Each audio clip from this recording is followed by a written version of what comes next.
Clash with South Australia. Well, here's John Casey taking a look at the Crow Eaters. South Australia's road to the State of Origin clash started with some minor hiccups. Just 5 days after the original 28-man squad was announced, Craig Kelly wrecked his knee. The West Coast Eagles' Mitchell White and the Bears' Martin Leslie were drafted into the squad. Then at the first official training session here at Football Park, the Hawks refused to allow their 3 players to train and 4 others couldn't make it for various reasons. Oh, I thought it was disgraceful. I mean, it was just one of those frustrating things that you can't do anything about, and you're getting comments back from the AFL which suggest that we'd agreed that it was okay for the Hawthorn players to stay there, and that wasn't the case at all. Already obviously displeased, Corns then had to contend with the loss of star rovers John Platten and Tony McGuinness through injury. The good news is that Collingwood's Tony Francis is excited about his probable elevation to the #1 roving spot. Oh, yeah, it'll be a tough assignment, but I think that, we've got a very, very good chance, and I think, if we get our game together and our on-ballers perform very, very well and give our forwards plenty of opportunities to score, I think that we'll do the Victorians. SA's training squad was further depleted by the loss of Norwood's Gary McIntosh, who broke his ankle in a match against Port. McIntosh led South Australia to a thrilling 6-point victory over Western Australia at Football Park in May. While he'll certainly be missed, the only other SANFL representative in the squad, Port Adelaide's Brett Chalmers, is very enthusiastic about the biggest match of his 19-year-old life. Oh, I'd love to beat the Victorians. I've played Teal Cup and they've beaten us a couple of times, and I suppose every South Australian doesn't like a Victorian, so it'd be great to beat them, and I reckon we will. Like always, though, the last word falls to Andrew Jarman. Mother of all battles. Thank you. Andrew Jarman.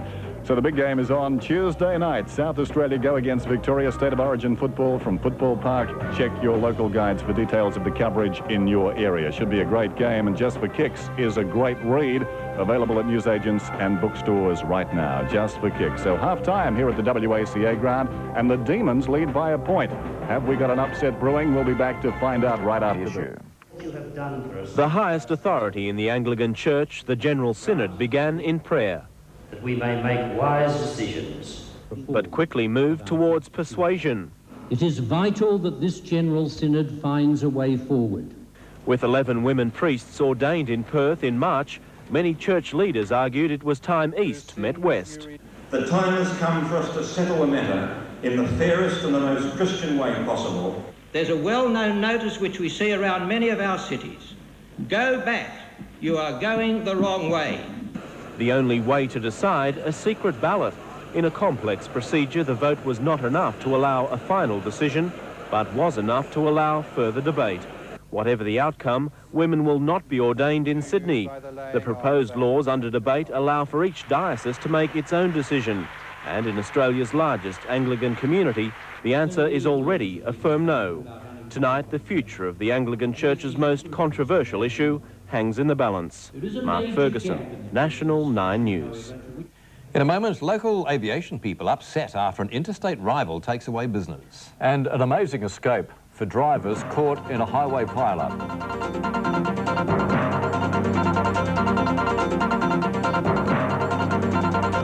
The old wool store is still not known.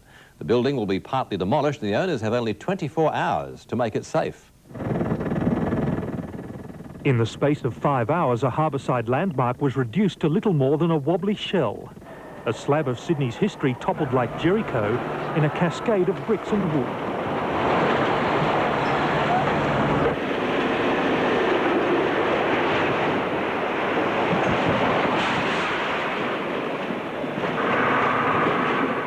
Weary firefighters couldn't afford to go home.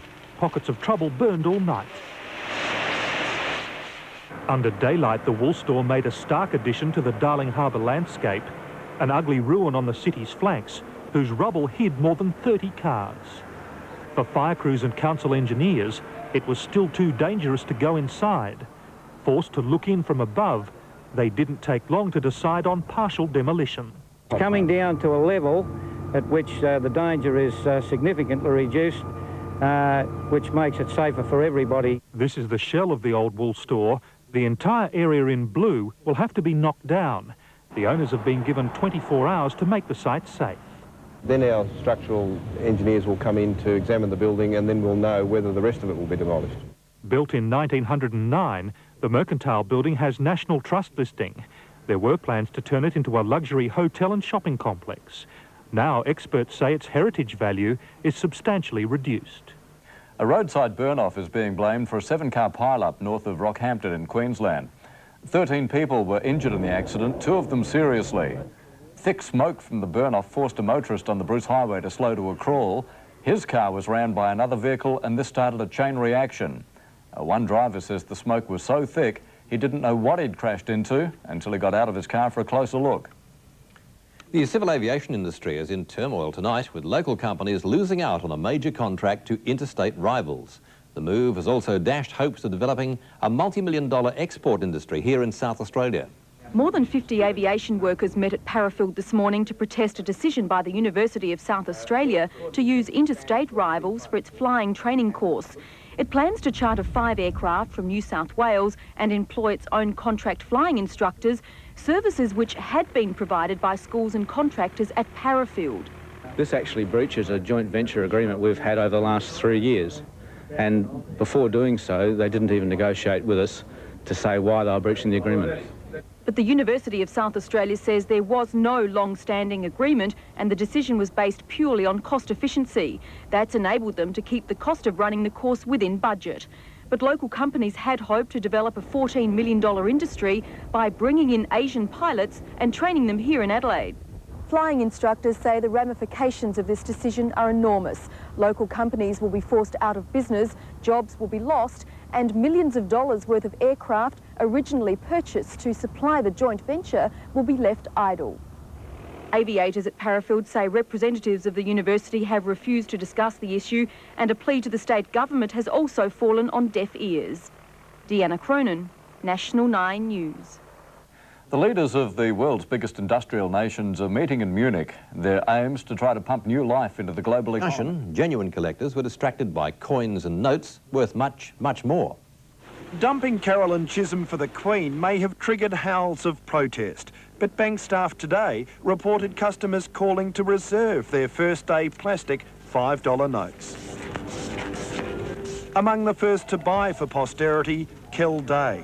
My granddaughters will love those, thank you. But for these dealers and collectors previewing Australia's biggest coin and note auction, yesterday's old gold overshadowed today's new plastic. Indeed, the highlight of the auction starting tomorrow, this 1853 patterned sovereign and half sovereign. Melt them down and they'd bring $150 in gold. As they are, they're expected to fetch $150,000, close to an Australian record. These particular coins are on the market 10 years ago. Prior to that, there was a gap of some 20 years before they changed hands. This is a great opportunity for them. They and others worth up to $75,000 each will test the industry in tough times. But Mr. Jewell believes it's recession-proof because collectors are so obsessive. If they've searched for years for a coin and it comes along at an auction, they'll find the money. And what do the professionals forecast for the future value of our new note? They say if you bought the old $5 note on its first day in 1967, it'd be worth $65 now. Nick McCallum, National 9 News. Not bad at all. Let's look at the wide world of sports now, and the Crow Eaters have got a pretty good chance tonight, Kim. They certainly do, Rob, especially with the number of injuries suffered by the Vics. We preview the clash of the year after the break and highlights from the Wimbledon doubles final, where American legend John McEnroe has the final say.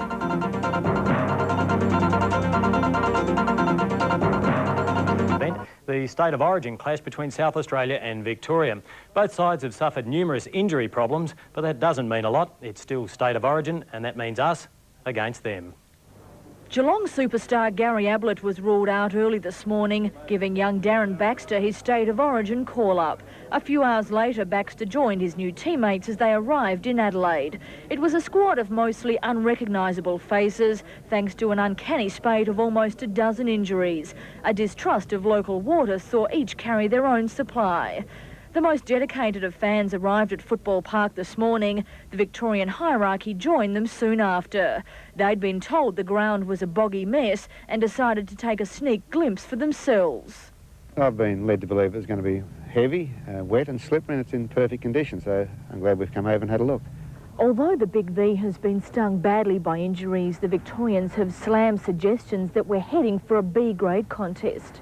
It's a side that's been hit the hardest with the spate of injuries we've had, but certainly not the weakest. Victorian selectors assembled behind closed doors at their West Lakes hotel, plotting the moves to overcome South Australia.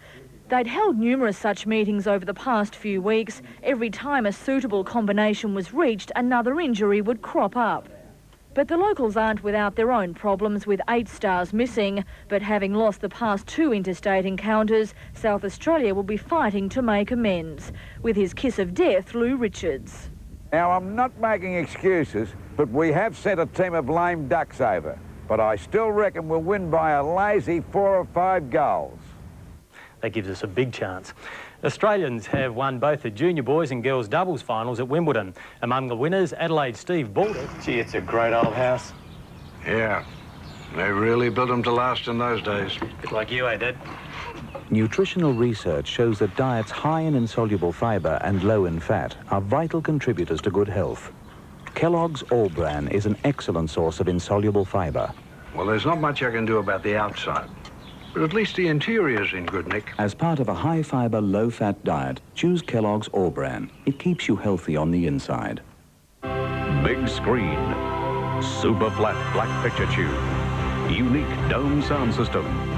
This is the one. Put new life into television with Panasonic. Tonight's forecast is brought to you by one of Australia's best-looking dishwashers. That's me. It is not, it's me. It's me. Oh, come clean. Get a dish, Lex. Hello. Well, if I was going down to the footy tonight, I would be rugged up. It's going to be fairly cool, and I would take shower protection because there is just a chance of some drizzle. Fairly cool today, fairly cloudy, but with that wind dropped out, it was much more pleasant, wasn't it? And it's going to be quite pleasant during the rest of the week. But the weak fronts are coming through, so there could be some early showers, but mostly the days will be pleasant. 13.2 is our maximum today, 2 below the average, 7.7 the minimum. The state forecast fine apart from isolated drizzle on the southern coasts and ranges. A cold night, some frost and fog patches with light to moderate west to northwesterly winds. Around the state for Mount Gambier, occasional drizzle, the top of 13. For Renmark, fine, top of 16 and down to 4 for a minimum. They could have some frosts tonight. We'll give the frost risks later at 7:30. Adelaide, a maximum of 15 degrees. The metropolitan waters, variable winds to 10 knots, tending west-northwesterly tomorrow and increasing to 10 to 15 knots later with seas below 1 metre. Now, on the cloud picture tonight, that change that came through yesterday has now moved right out into the Tasman. We're in a southerly stream at the moment, just a light one, but it's produced that cloud we've seen today and just a little bit of drizzle. There is a weak front developing off Western Australia that will be coming through. Let's look at the other chart. You can see this southerly stream and the high coming in closer, so it's weakening all the time. But that bit of drizzle tonight, but clearing fairly early in the morning because that high will be sitting right over the top of us in the morning. We'll be into light winds, we'll have a top of 15 degrees, and it will be turning around to a northwesterly, so that by afternoon we could even see some nice sunny periods. Thursday morning, this front, a weak one, will skip through along the south and produce some early showers, but it should clear up pretty well by mid-morning, so again, for the afternoon, we could see some nice sunny periods. Friday, there'll be another front bearing up to Western Australia. We'll be in a northwesterly. That could be quite a nice, fine, sunny day on Friday. And then Saturday, another early front coming through. So again, early showers, but clearing up and then becoming fine. Incidentally, Saturday, the winds will be increasing. It looks like a stronger front coming through on Sunday. Around the continent, showers for Sydney. The rest will be fine. Metropolitan area, isolated drizzle overnight and early, then fine. 7 the minimum, 15 maximum. Thursday, early showers, then fine. Friday, fine and mild. Saturday, early showers, then fine. So it's a good outlook with some quite pleasant sunny afternoons coming up. See you tomorrow. Thanks, Baz. Well, they're fast, they're tough, they're determined, and they also happen to be smaller than most of us. The National Roller Skating Championships are being held here in Adelaide, and today, the stars of the show took over.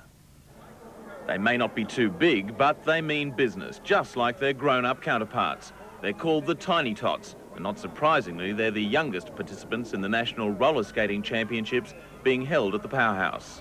The kids are aged between 6 and 9, but don't let their tender years fool you.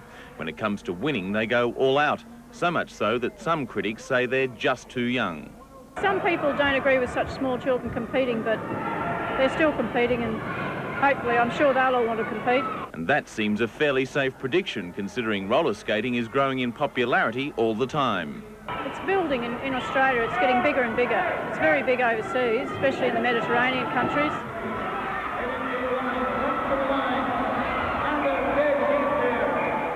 Watch out, Aussie rules. Paul Murphy, National 9 News.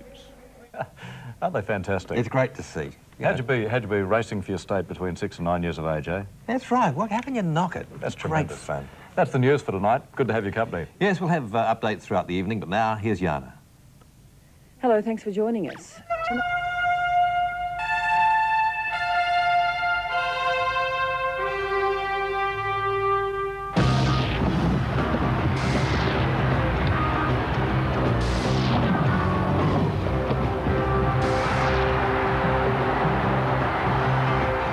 Some of the biggest names in football may be missing, but it's still a showcase tonight. South Australia versus Victoria from Football Park. It's South Australia's first and only State of Origin game for the season. The Big V comes off a big win against Western Australia. It's always special when the Crow Eaters take on the Big V at Football Park tonight on State of Origin.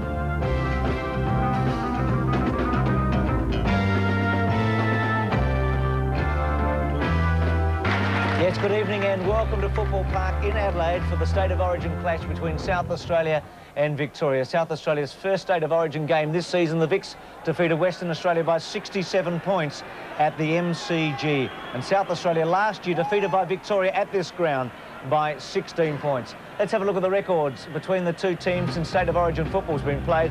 Victoria with the edge 7-4 over South Australia in the 11. They won by 86 points at the MCG before more than 90,000 people in 1989. And the year before, South Australia won by 10 goals at this ground in 88. The coaches and the captains for tonight's team, South Australia, Graham Corns coaching tonight. It was John, the Port Adelaide coach, I should say, John Cahill last year, and the captain, Chris McDermott. And Victoria, Billy Goggin again, and captain Paul Roos. Well, joining me is Don Scott as we take a look at the squads, and firstly the South Australian one, Don. Yes, well, we haven't actually got their team lineup, so it's going to be a little bit hard to pick out, but David Kepler has come into this side. Now, he was named as an emergency, the South Adelaide utility player, and Tasker hasn't taken his place, but that is the squad. Kernahan, I think, I've trying to mock lineup. Kernahan will be at full forward, Carey centre-half forward, Jarman in the centre. I think Maynard will be on Steins at centre-half back. Steins is playing at centre-half forward. And I think Hines will have the job on Salmon playing at full forward. Pittman will be in the ruck against Wyn. McDermott and Francis will be the other two followers. But the Victorian side, there it is on screen, and it's not a bad side. I was a little bit hesitant on the weekend, but this is not a bad side when you look at it on paper. No, it looks very, very good, Don. To go down the centre, Bays, Roos, Shaw, Steins, Salmon, who kicked 9 goals against Adelaide a couple of weeks ago, and Wynd has been so brilliant as the follower. Well, Peter McKenna will be working with Don Scott and myself in the commentary position tonight. We'll be introducing him after the break. A very good crowd here, something like 35,000, building up towards 40,000. A cool night, but pleasant conditions, and a very good crowd in for tonight's match. We'll take a break, and we'll be back with the opening bounce after this.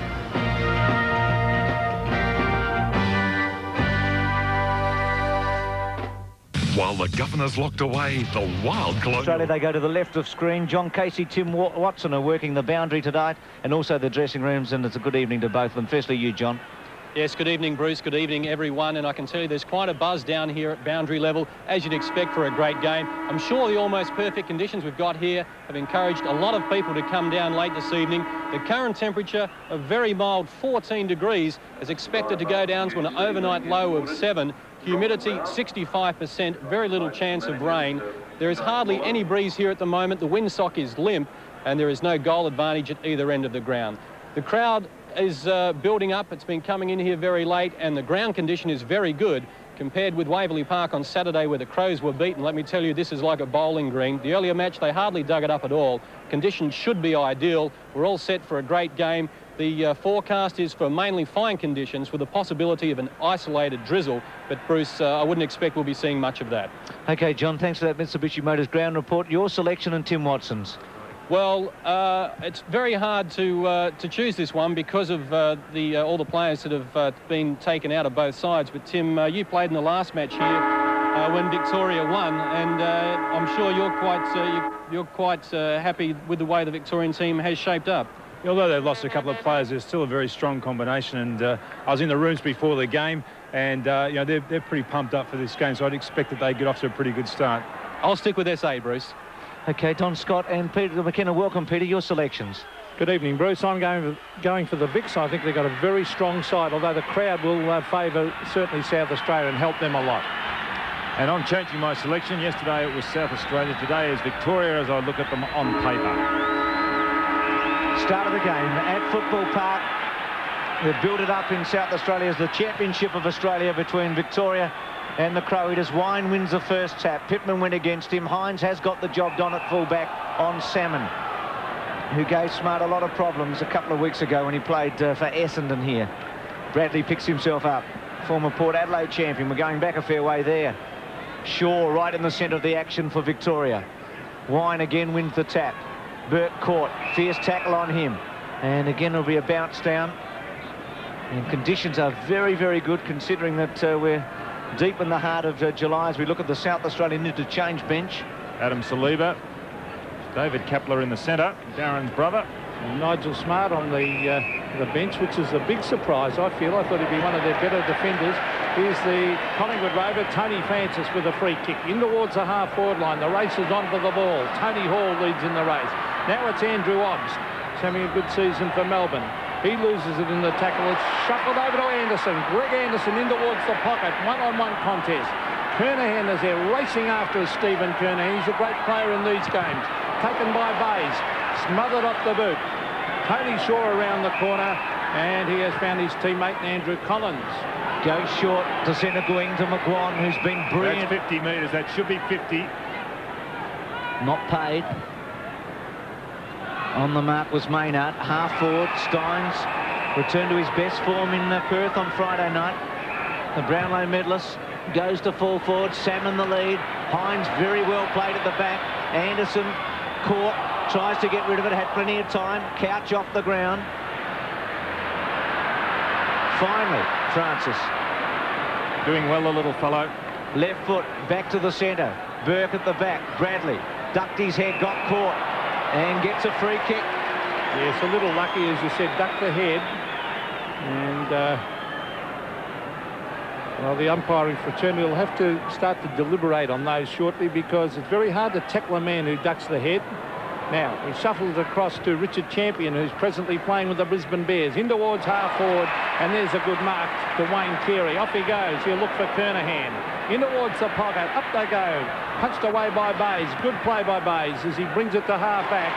But the mark is taken by Darren Jarman. Onto the left foot. It's a grubber towards the half-forward line. Scott Russell. Tony Hall loses it. Now it's Hannah. And the Vicks rebound as Millen Hannah brings it out towards centre wing. Some pushing and shoving. Could have been a free kick to Lyon as he races in out. Oh, clever play by Lyon to get it to Scott. Good football. Now Nathan Burke. Burke back to Scott.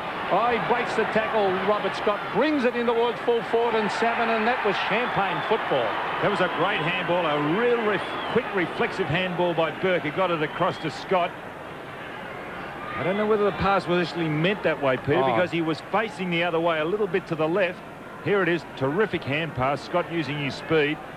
Well, I've got no doubt the pass was meant. It was. Now I'm looking at a replay, but just as he took off there, I thought he was trying to centre it a little more. Well, Paul Salmon will line up from about 40 metres. Very slight angle. Hardly any breeze here at Football Park. For the first goal of the game, and he might be a thorn tonight in the side of the South Australian. Paul Salmon. Normally an accurate kick. This time he splits the centre. Great start to Victoria. First goal to the Vicks, kicked by Paul Salmon. And that's what they wanted, but these sides, both of them are pumped up. Well, watch this play. I was really impressed with that quick bit of play. Don't these players lift at a tempo? And that's probably why they're in the state team. They're very, very quick in whatever they do. A good kick by Salmon.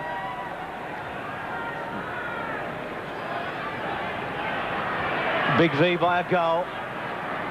Wine again wins the tap against Pittman. Mitchell tapped it on. Scott caught. Wanganeen's going to run with him tonight. Run down is Leslie. Off the ground by Jarman. Shaw scoops it out. Steins, well played by Bickley to smother it. The handball's okay. Obbs caught magnificently by Wine and Fairley. Well, I thought it was Fairley. Obviously not. Must have been too high. Let's have another look. Well, oh, yes. Yeah, over the shoulder. Those replays help, don't they? Ops to centre half forward. Oh! Hannah at the back against Hall. Hannah wide, Line and Ops at the back. Now Wine gets down low. Couldn't get rid of it. McDermott was off the ground. Line was dispossessed by Jarman. McDermott's handball okay. Bickley's kick towards half forward. Half volley by Carey. He's had 3 good touches. Left foot kick, a beauty. Well, it was as good as Scott's at the other end, wasn't it? And he's pumped up too, Wayne Carey, after he let that pass go, the fist in the air, signifying that he was very happy with that pass. It was a great pass because he's normally a right foot kick. Here's the build-up again. Carey attacking that well. Been given a lot of latitude there by Roos. He'll have to tighten up. You really can't afford to give players latitude in these types of games. They're just so good. Well, can Kernahan match Salmon's effort? Kicked 9 goals on the weekend. Has a tremendous record in State of Origin football. Leans back, drop punt straight through. All square at Football Park. He is probably one of the best kicks to goal, Stephen Kernahan. Probably convert more, have a better strike rate than any other player in the AFL. A good pick up there by Carey. Bayes couldn't do a thing on that occasion.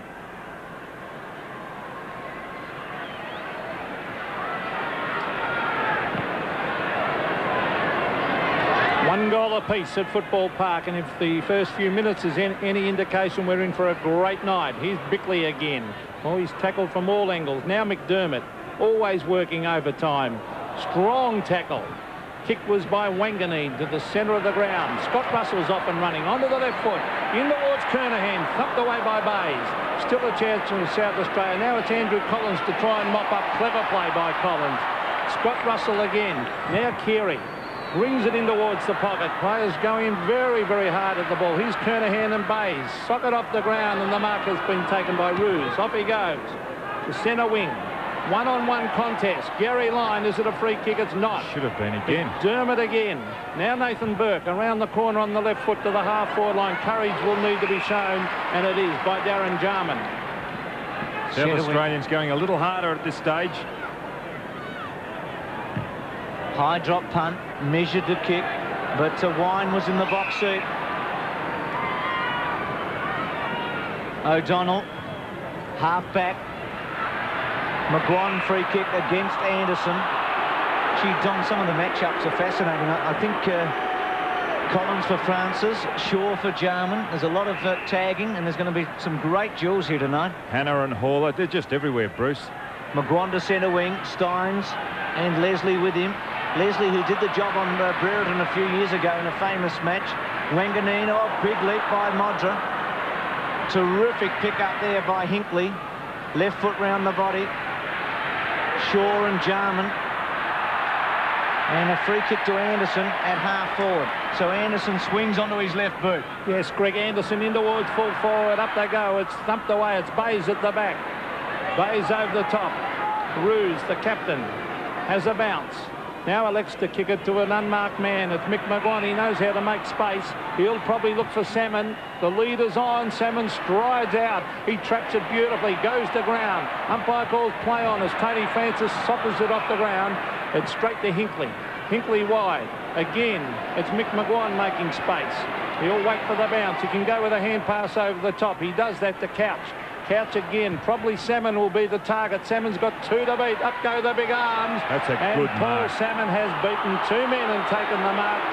Although they're not too happy, the South Australians, particularly David Pittman. Actually, it was impressive the way they built that up. Couch actually looked down the ground, and there was Salmon out of screen there, signifying he wanted the ball high. And Couch had plenty of time. There wasn't a South Australian around him.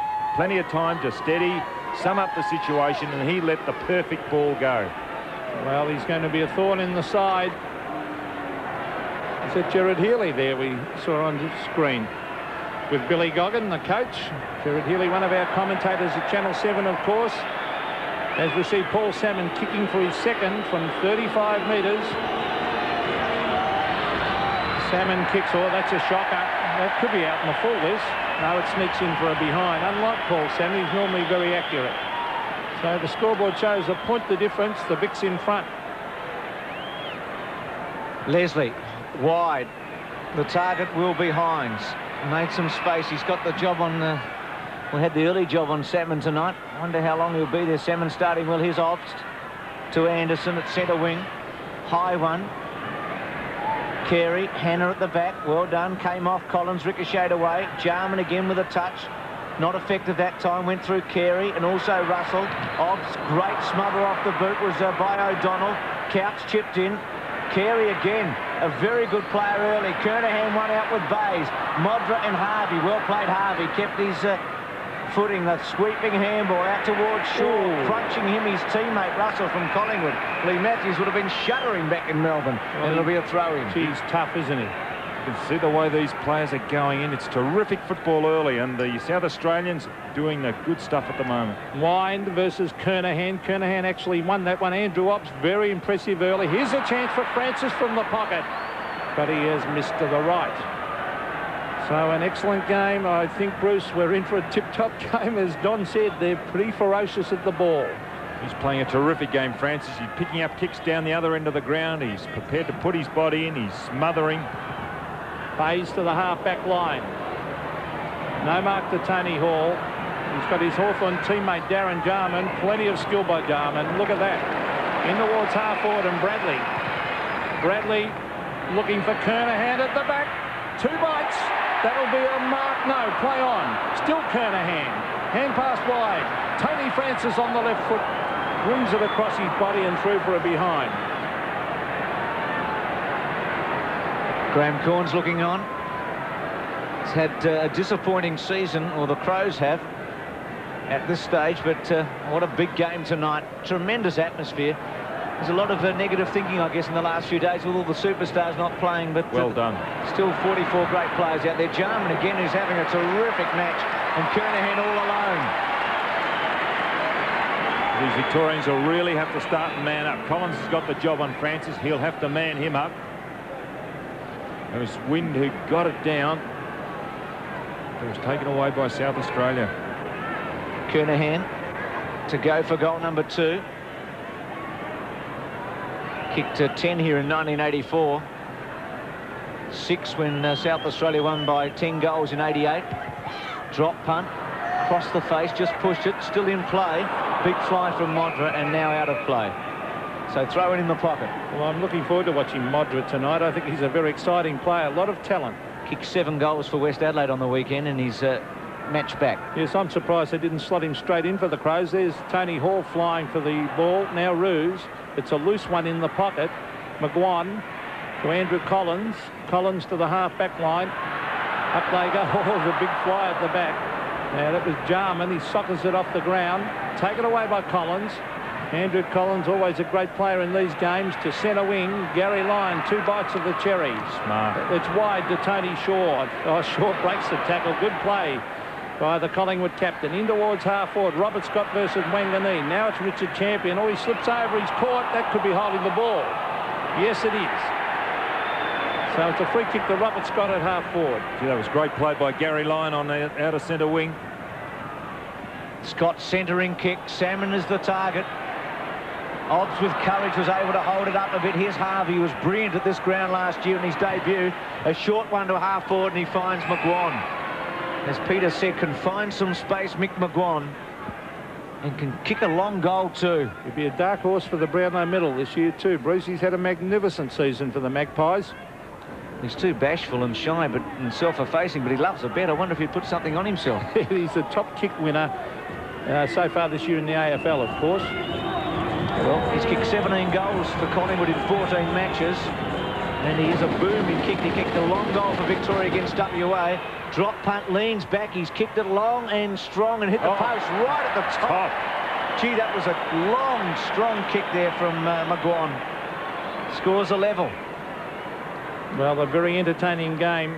Richard Champion, back in his home state, brings it to the half-back line with a nice kick too. Maynard versus Lyon. Here's Gary O'Donnell to back up Gary Lyon. Now he was legged then, and the umpire paying the advantage. Now that's funny. The umpire paid the advantage, then saw it was to no advantage and brought it back, and I think that's good umpiring. Gary O'Donnell Off he goes. There's a loose man, Scott Wine. Not good marking that by South Australia. Wine in towards the pocket. The tall players are there, and too tall was Jimmy Steins, and he will kick from 30 metres. Interesting move having Steins at centre-half forward. He'll certainly give you a lot of run in that position.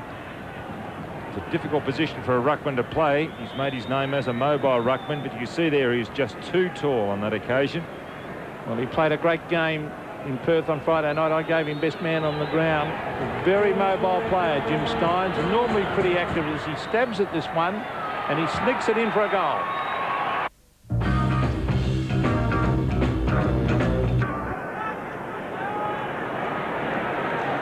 (14-8), Victoria leading. Steins and Salmon the goal kickers. Kernahan for South Australia. Obst again in the play with him, Steins.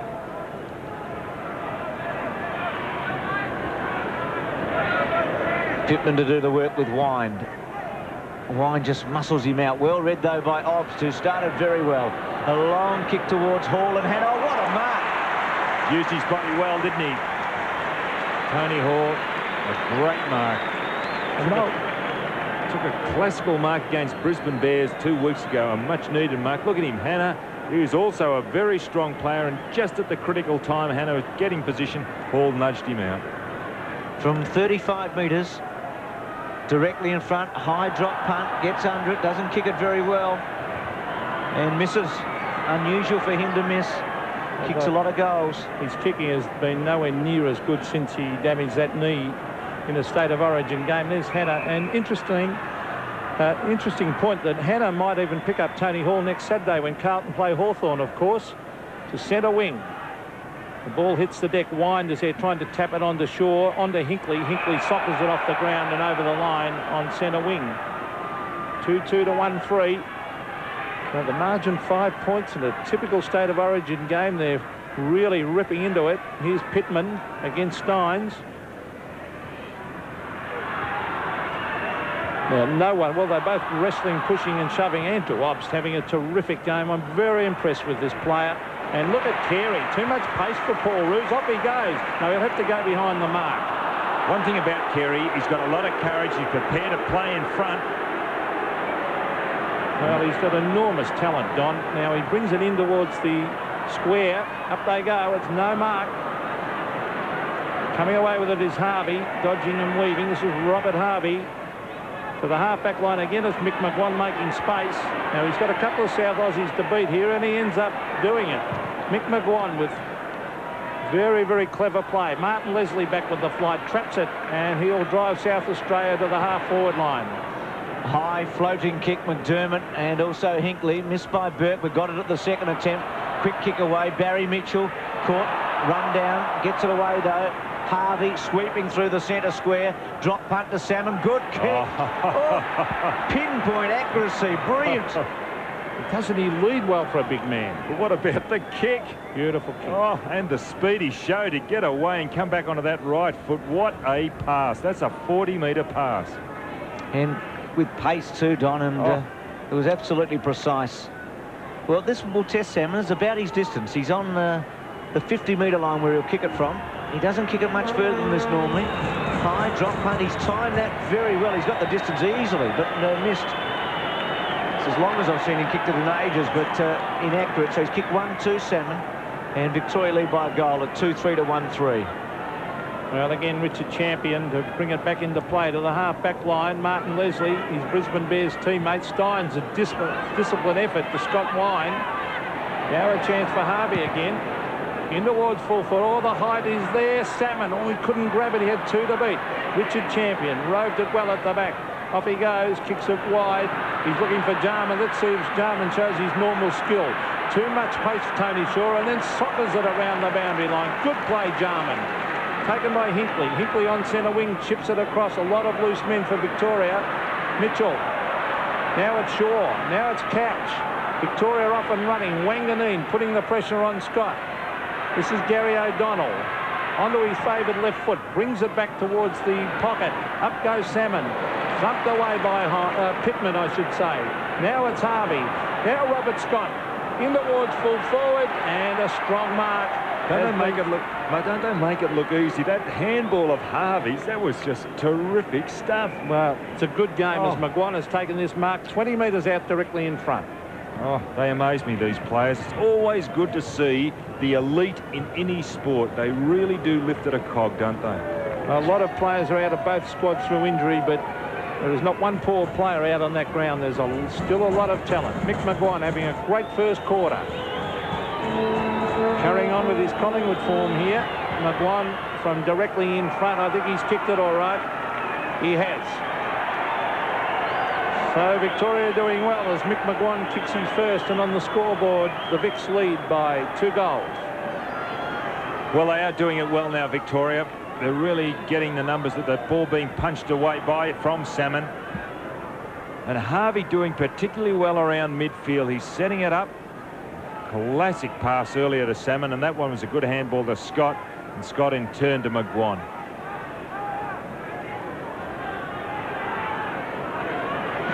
One 3-3-3, Victoria by 2 goals. Pittman wins this one against Wine. Had to butter up himself.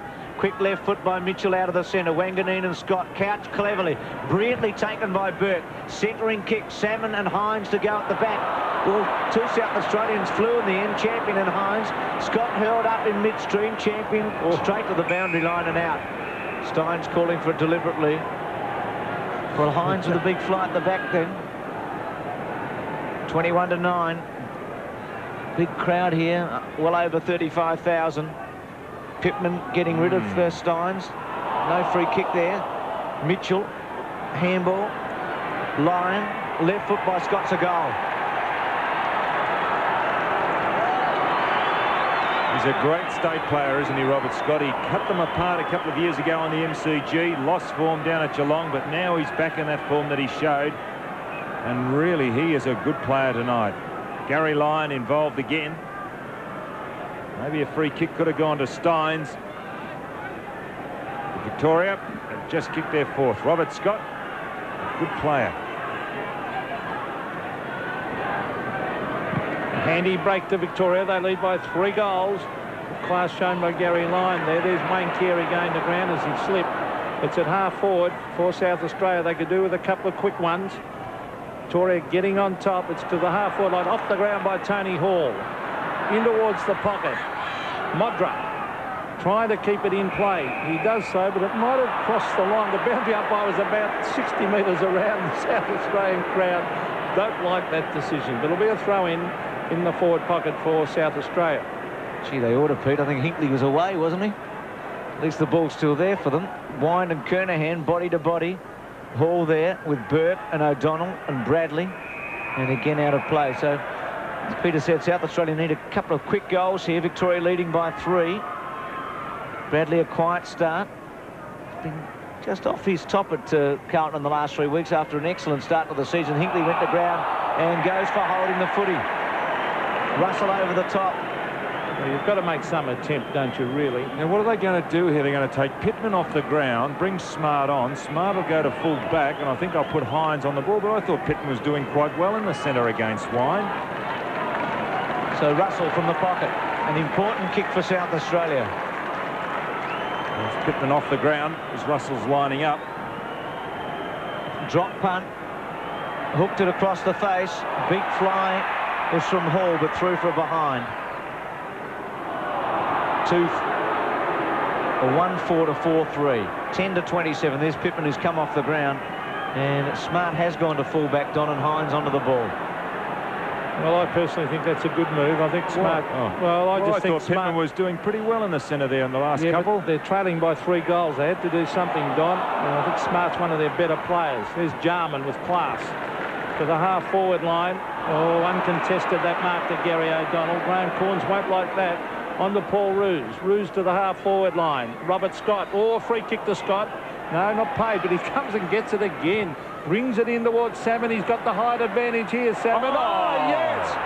Now, that was a great mark by Salmon. Now, did he put the hand on the shoulder? I don't think so. It looked a good mark. Let's have a look. Was the hand... Oh, yes. He put the hand around the neck. Now, I thought he may have, but the mark has been paid anyway. Salmon from 35 metres. For his second goal of the night from directly in front. Paul Salmon, oh, this is close. No, it's right. But sneaks it in. So Paul Salmon kicks his second. Victoria doing very, very well. 5-3 to 1-4. Well, Robert Scott again getting it around midfield. Stein flying. And there's little Robert Scott. Again, an intelligent kick down the ground. Because Champion in front, quite a way in front of Salmon on that occasion, and allowed Salmon to have that run at the ball. Scott again put it up high.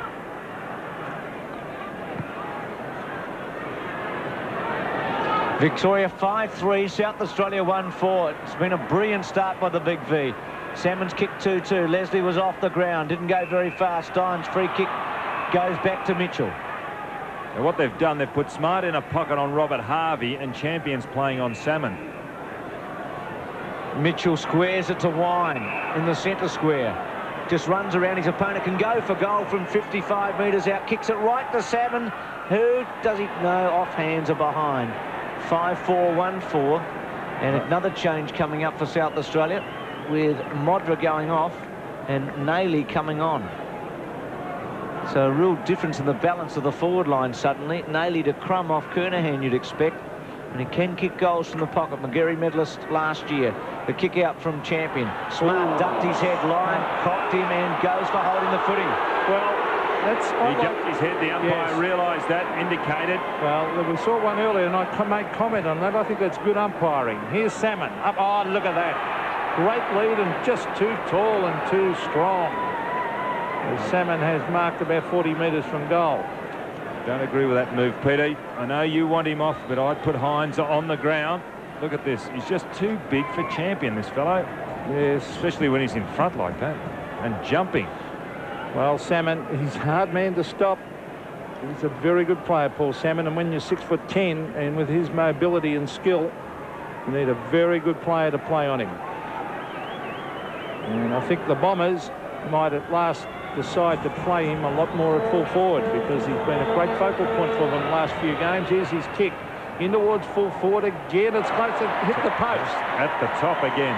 So bad luck to Victoria, but Salmon looking extremely dangerous down there. 5-5 to 1-4 as Martin Leslie is about to bring it back into play. 2 goals, 3 to Paul Salmon. Good kick by Leslie. Hines makes it. He's played every game at West Coast this season. Premiership player at Port Adelaide in their big run in the late 80s. Kick to centre wing. Hall was the target. Hannah at the back. Left foot okay.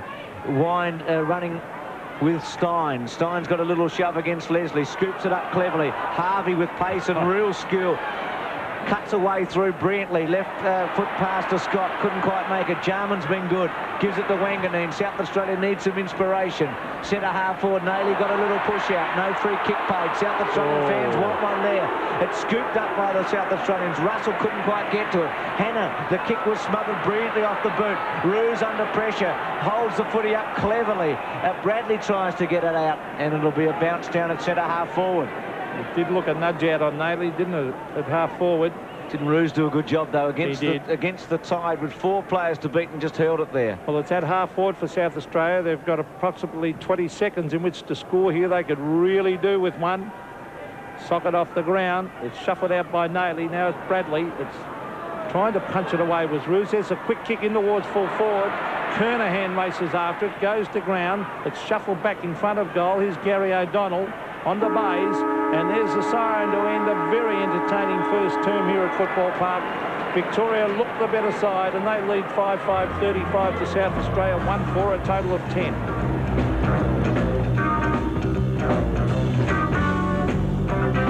5-5 to 1-4 South Australia.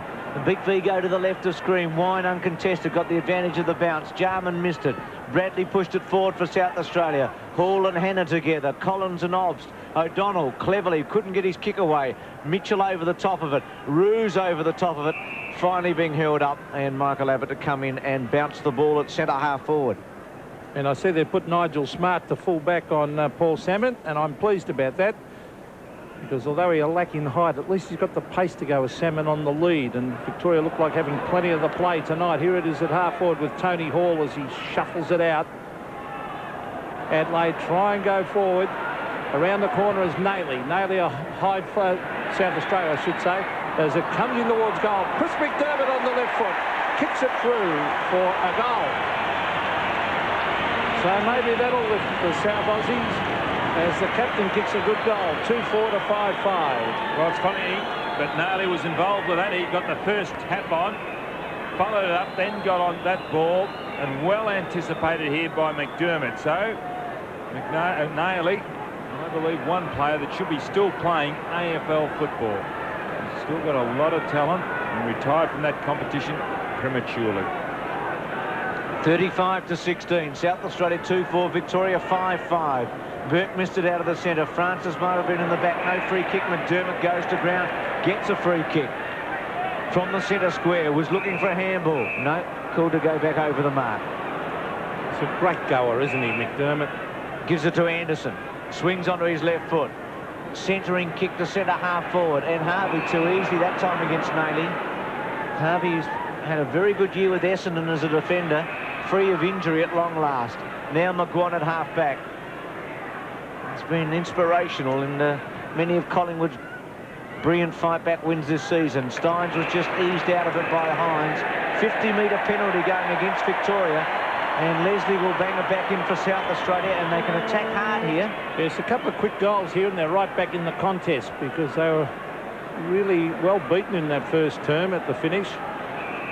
This is Martin Leslie. He's a good player, one of the great players that have come from Port Adelaide. Kernahan, no mark. Still a chance for South Australia in the pocket. Naley again. Wine back with the flight. Did he keep that ball in play? All dangerous. Taken away by Hinkley, though. Oh, he ran into Wine. Here's a chance around the corner for South Australia, Tony Hall. But he has put it out on the full. Good snare by Hall, but tremendous pressure on him. Wine showing a lot of confidence there in the back pocket. And why not? He's playing so well. Only Footscray player out there tonight. A bit surprising considering they're equal top of the table on points with Geelong and match ratio. The kick out by Hinkley. Hines went to ground. Francis was held up. Will get a free kick against Mitchell. Never really had control there, Francis, and Mitchell was onto him and manhandled in the end. Francis quickly onto Anderson, who should mark, and does. Great vision. Not bad on the left foot, was it, the kick? No, terrific. It's very good. And Anderson to kick for an important shot for South Australia. Kicked 54 goals in 97 matches for Essendon, so he hasn't been prolific, but most of his footy's been played across the centre line. Drop punt, long kick. He's pushed it a bit. It's fading, and he'll miss from behind. It looked good off the boot. Big cheer went up, but 2-5 to 5-5. Well, another former Port Adelaide player, and Gavin Wanganeen's there also. So they've produced some great players, haven't they, Port? Bradley, one of their champions. Bradley, of course, yes. There's Bays to half back and Wine. Too tall and too good on that occasion. Here's Nathan Burke as he kicks it. Well, indiscriminate kick. That one was all South Australia. Anderson and Francis are there against Hannah. Anderson, wobbly old hand pass, but it comes off as Tony Francis has pace. Francis chips it across to the centre of the ground, and this is Bickley. Off he goes. Mark Bickley, a good, honest player, brings it in towards Kernahan. He's got a couple to beat. Thumped down by Bays. Jarman brilliantly. Darren Jarman on the left foot. Have a look at that for football. Great play by this champion Hawthorn player, Darren Jarman. 3-5 to 5-5. Well, they are predictable in what they're doing. Both sides, they're kicking it high into their forward line. They've got Kernahan at one end, they've got Salmon at the other. And the ball's going to be punched away as it was on that occasion. And you've got to get under the feet. And Jarman did, and McDermott did it just a little earlier.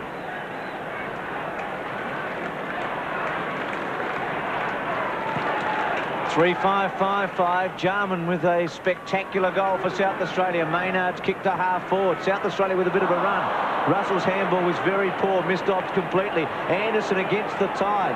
Russell now comes back for it. Slow handball to McDermott. Keeps it in play. Neat drop punt. Hall half volleys it now. Carey should have taken it cleanly. His first mistake tonight. But South Australia with a bit of a run on with goals to Jarman. And also McDermott in this term. Carey to do the ruck work against Wine.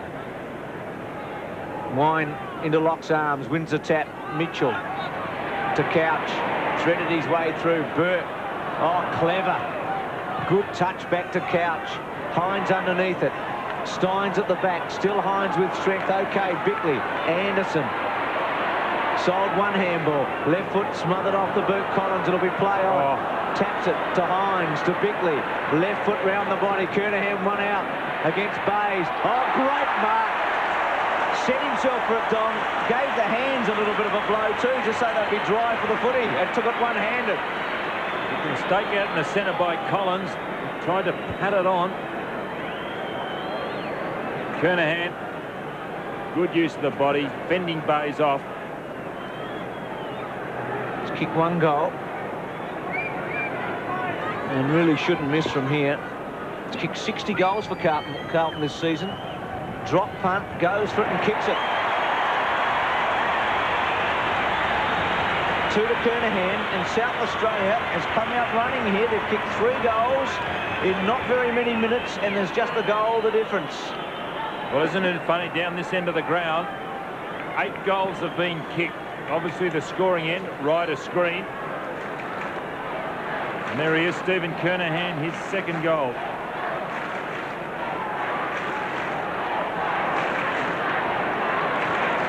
Back to the centre, a goal the difference. There doesn't seem to be much breeze here. Here's Scott Wine. Now Gary O'Donnell caught. Shuffles it away. Still in the centre of the ground. Here's Maynard. Knocked away from him. A hurry kick comes down towards the half-forward line. They're playing with confidence now. Good play, Tony Hall. But he's kicked it straight to Hinkley. Hinkley wild. And the kick lands with Anderson. Greg Anderson to the centre of the ground. It's all Crows. This is Bickley. Bickley in towards Kernahan again. Oh, he was held by the arm, but he was still too good. Great play by the big full forward and Carlton captain. Maybe Bucks will have to change his tactics. What he's been doing is coming from behind and getting a fist to it. He might have to start and attack the ball. You can see there, fended off by Kernahan. Bays might just have to start getting in front, backing himself and running at the ball instead of being preoccupied with the man. Anderson and Bickley doing very well near the centre of the ground as we see Kernahan kick and put it through, scores a level. Stephen Kernahan setting South Australia alight. He's kicked 3. 5-5 apiece. Who would have believed this at quarter time? Well, they've got similar setups, both teams on their forward line. 2 big fellows who do rely on their marking, their overhead marking. Good kick again by Bickley. Quickly into the forward line. Kernahan fending off with the left and marking with the right. Scores level, the South Australian vice-captain playing his 300th senior game tonight as the Vic bench looks on. Frawley and Lambert were there. They'd be itching to get a crack at it. Maybe Frawley will in a moment. At full back, who knows? 5-5 apiece. South Australia with a run. Jarman held up. Russell round the body, not too far. Tap forward by Nayley. Still Nayley. Left-hand handball, had some pace. McDermott, the old 1-2 to Nayley. Won't he be loving it out there tonight? Played in the South Adelaide team on Saturday that beat Port Adelaide. Here's Francis. Still with Francis. South Australia on top for the moment. Jarman in the pocket, has to sit and wait. Couldn't take it. Oh, O'Donnell being held by Russell. Off the ground, Hinkley. And that was good football by Hinkley because Jarman would have been away. And Jarman appealing for a kicking in danger then, Bruce. South Australian bench, Pittman, Saliba, Kapler there, and Modra. Half forward, South Australia attacking. I'm looking forward to seeing Adam Saliba when he comes on to this. Francis, who's been very good, he's dragged off the ball then. Umpire obviously deeming he was in possession, so it will be a bounce 50 metres from the South Australian goal, but really it's been all their way this term, Don.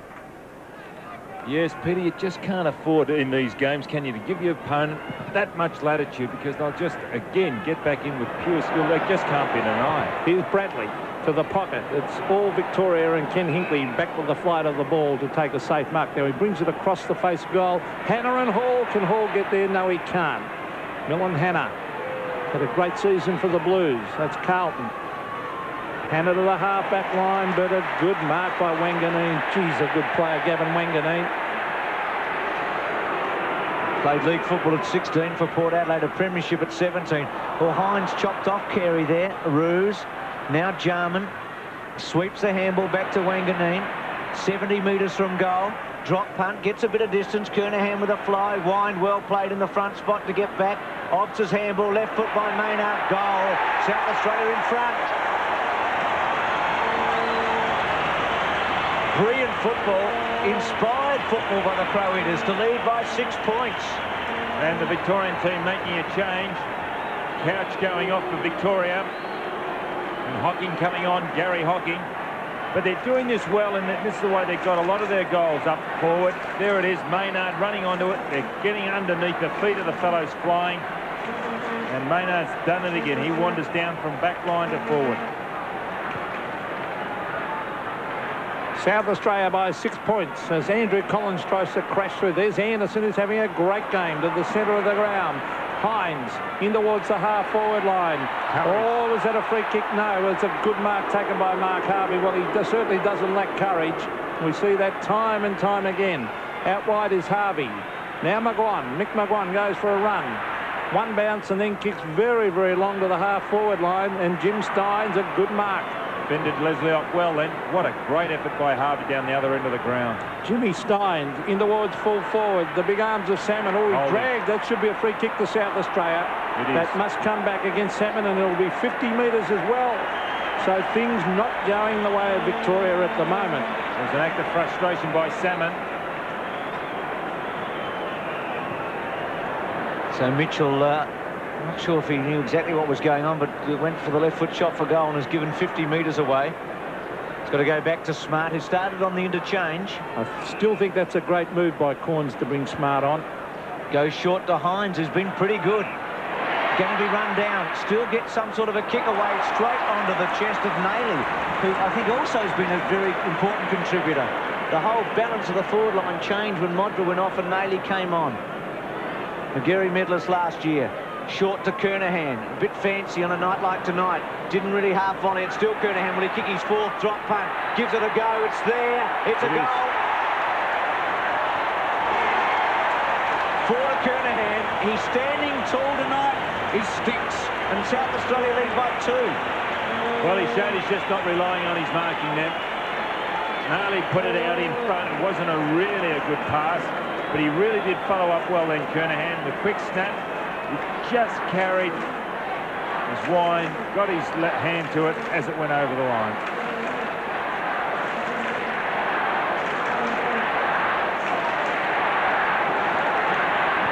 Two goals the margin. South Australia on fire. Hines has really lifted them at the centre bounces. Here's the brilliant Robert Harvey. Brings it in towards the half-forward line. Smart versus Salmon. You would think Smart would win on the ground, but good play by Salmon to get it to Champion. Now Wanganeen with class. Now Nigel Smart and Richard Champion combining. The two blondes. Champion wide. Francis having a very good night. Tony Francis. Now there's loose men everywhere to the half-back line. Taken by Maynard. Off and running is Anderson, who's having a top quarter. Centre wing. David Hines, the West Coast Eagle utility player. Thumped the ground. Nayley was there. Oh, it's shuffled across. Here's a chance for Scott Russell. In the goal. Touch right on the line. And, well, they've got running players and loose men everywhere, South Australia. It's a dangerous period here for the Vicks. 7-6-5-5. Victoria scoreless in this term. South Australia's kicked 6-2. The kick, Hines did very well again. Still with Hines. Caught, run over the top rim, Shaw. Holding, in the back against Shaw. Shaw trying to get onto Jarman. He's wanting someone to man the mark. Too far out Hines. Kernahan, Wine getting back for Kernahan. He'll go now and at the back bays. Well played, Victoria. Hannah's kick from the back pocket. Back to centre wing. Steins versus good mark against Leslie. A terrific mark by Steins. The little gift to Burke. Burke onto Hinkley. Hinkley in the centre square. Goes to full forward. Salmon getting rid of Smart and giving away a free kick for the second time. And Peter McKenna, you're a genius. You said Smart should have been back in the first place. He's champion. Well, he should have been played right at the start. Nigel Smart is a class player. As we see, Steins is having a terrific quarter. David Hines in towards Kernahan at the back, but chipping across the front and taking a great mark is Scott Wine. Gee, there's some good players out there tonight. And Wine not letting Victoria down. It's a wobbly old kick, though. It's all South Australia at the centre. This is Richard Champion. Always played a free kick. Yeah, I agree with the umpire on that one. Well, it's Barry Mitchell to the half-forward line. Oh, free kick to Gary Lyon. No doubt about that one. Lyon almost in the centre. Slightly by himself. Look, Harvey by himself, but he doesn't see him. Well, this is Tony Shaw at half-forward. Onto the left foot, the chip pass. And he's found his Collingwood teammate Maguire. Another chip pass. Here's a chance for the Vicks. And the mark has been taken by Robert Harvey. Yeah, he was by himself at centre half-forward when Gary Lyon had the ball. Lyon elected to go left. Harvey was on the right by himself, and he's wandered down in the forward pocket. That's bad checking by his opponent. Robert Harvey. They need this Victoria. He kicks and he goes. Minutes remaining. Has taken Victoria 17 minutes to get their first goal in the term. Mitchell taps it on. Gary Hocking, who's come onto the ground. O'Donnell's left foot kick towards half forward. Leslie and Anderson, two former Port Adelaide players. Peter McKenna's already mentioned how many champions they've produced in the past. Left foot by Anderson. Back to centre wing. Well played by Hines cleverly. To Obst, another Port Adelaide player, as he goes to full forward for Kernahan, who sets himself, tries to take it on his chest. Nady, brilliant, he'll go for it, drop punt, or misses. Should have absolutely eaten it alive, Nady. It was brilliant the way he trapped it. The two lights actually got in Kernahan's eyes on that occasion when flying for the ball. Well, he wears contacts too. He wears contact lenses and apparently doesn't see so well at night, Don. As the kick to the half-back line, although he's doing pretty well for a guy who doesn't see so well. There's Nayley again. As you said, he should still be playing AFL football. Here's Andy Collins. To the half-forward line. Bickley. Now, free kick for a push-out. It will go to, geez, an honest player, Mark Bickley. He's almost on centre wing as he brings it in towards the half-forward line. Scott Wine, the big arms there. It's thumped on by Tony Hall. That was good play. And he goes in to try and get it again. Off the ground by Harvey. A chance for the pacey players to race after this one. And look at Jarman. Have a look at that by Jarman. Don't tell me he's going to get this again. Great play, Darren Jarman. Now Kernahan. Now Bradley. Oh, that was set up by Jarman as Bradley kicks in towards goal. Across the face, and is it a free? No, it's not. It'll be a throw-in. Still quiet tonight, Bradley. Not quite 100%. It was magnificent by Jarman, wasn't it? The way he outran Shaw and kept the footy in and gave it to Kernahan. Wine goes against Kernahan. They lock arms together. Kernahan should have given away a free kick. It should go to Wine. It does. Quickly to Hinkley. Victoria have steadied, you feel, in the last minute or so. Hinkley to Hannah. Sweeps it out wide. The Vicks are away. They've got a paddock. Tony Shaw can run with it. Short to Mitchell. The quick give's okay. That's good, Bays. The two Sydney players on the field combining, but smothered off the boot by Hines again. Russell to Bickley. To Oggs. Can South Australia rebound and make Victoria pay for it? Drop punt. Nayley goes with Harvey. Sitting and waiting. Francis should kick a Rovers goal round the body and does. Day's mistake in the centre, 8-7 to 6-5. The more I see this little father, more impressed I am with him. Tony Francis, when he first came across, all he really did possess was speed. But now he's really got the Rovers now. He's picking up goal, he kicks down the ground, he's prepared to smother, he can do it up the forward line, and he passes the ball so well. He's a good little player. The margin is 14 points. South Australia's way, and no doubt about Hines at the centre. Oh, McDermott, great play to Francis. Tony Francis in towards half forward, and the mark has been taken by Scott Russell. The two Magpies combining, and Scott Russell will kick from approximately 45 metres. Tony Hall was by himself, making a lead into the forward pocket. Again, the skill of Tony Russell. Tony Francis. Tony Francis. Scott Russell. Gee, this will make it hard for Victoria if he kicks this one. He's almost directly in front. Scott Russell. Not a bad kick. It's a goal.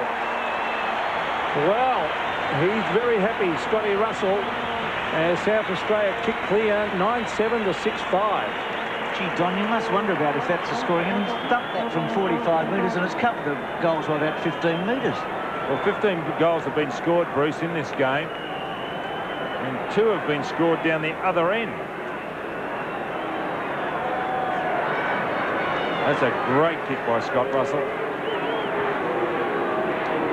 Well, I asked the question, Don, because there's very little breeze blowing, but they're just making the goals easy from the right-hand side. McGuan out of the centre. The Vicks need one here.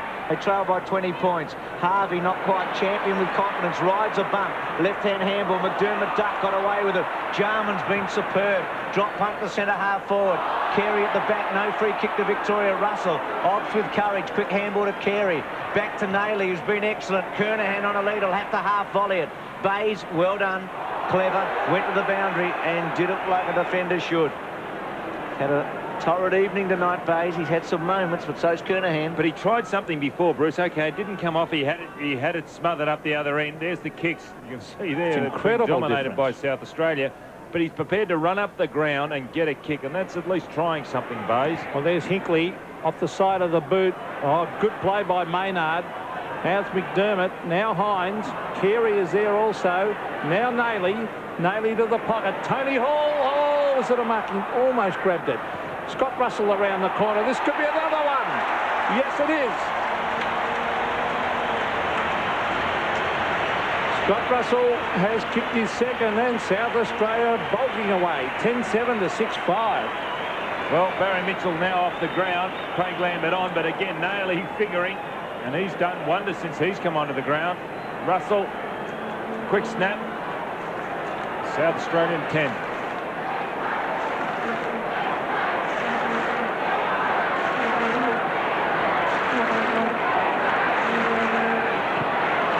South Australia's kicked 9 goals, 3 to Victoria, 1 goal in this term.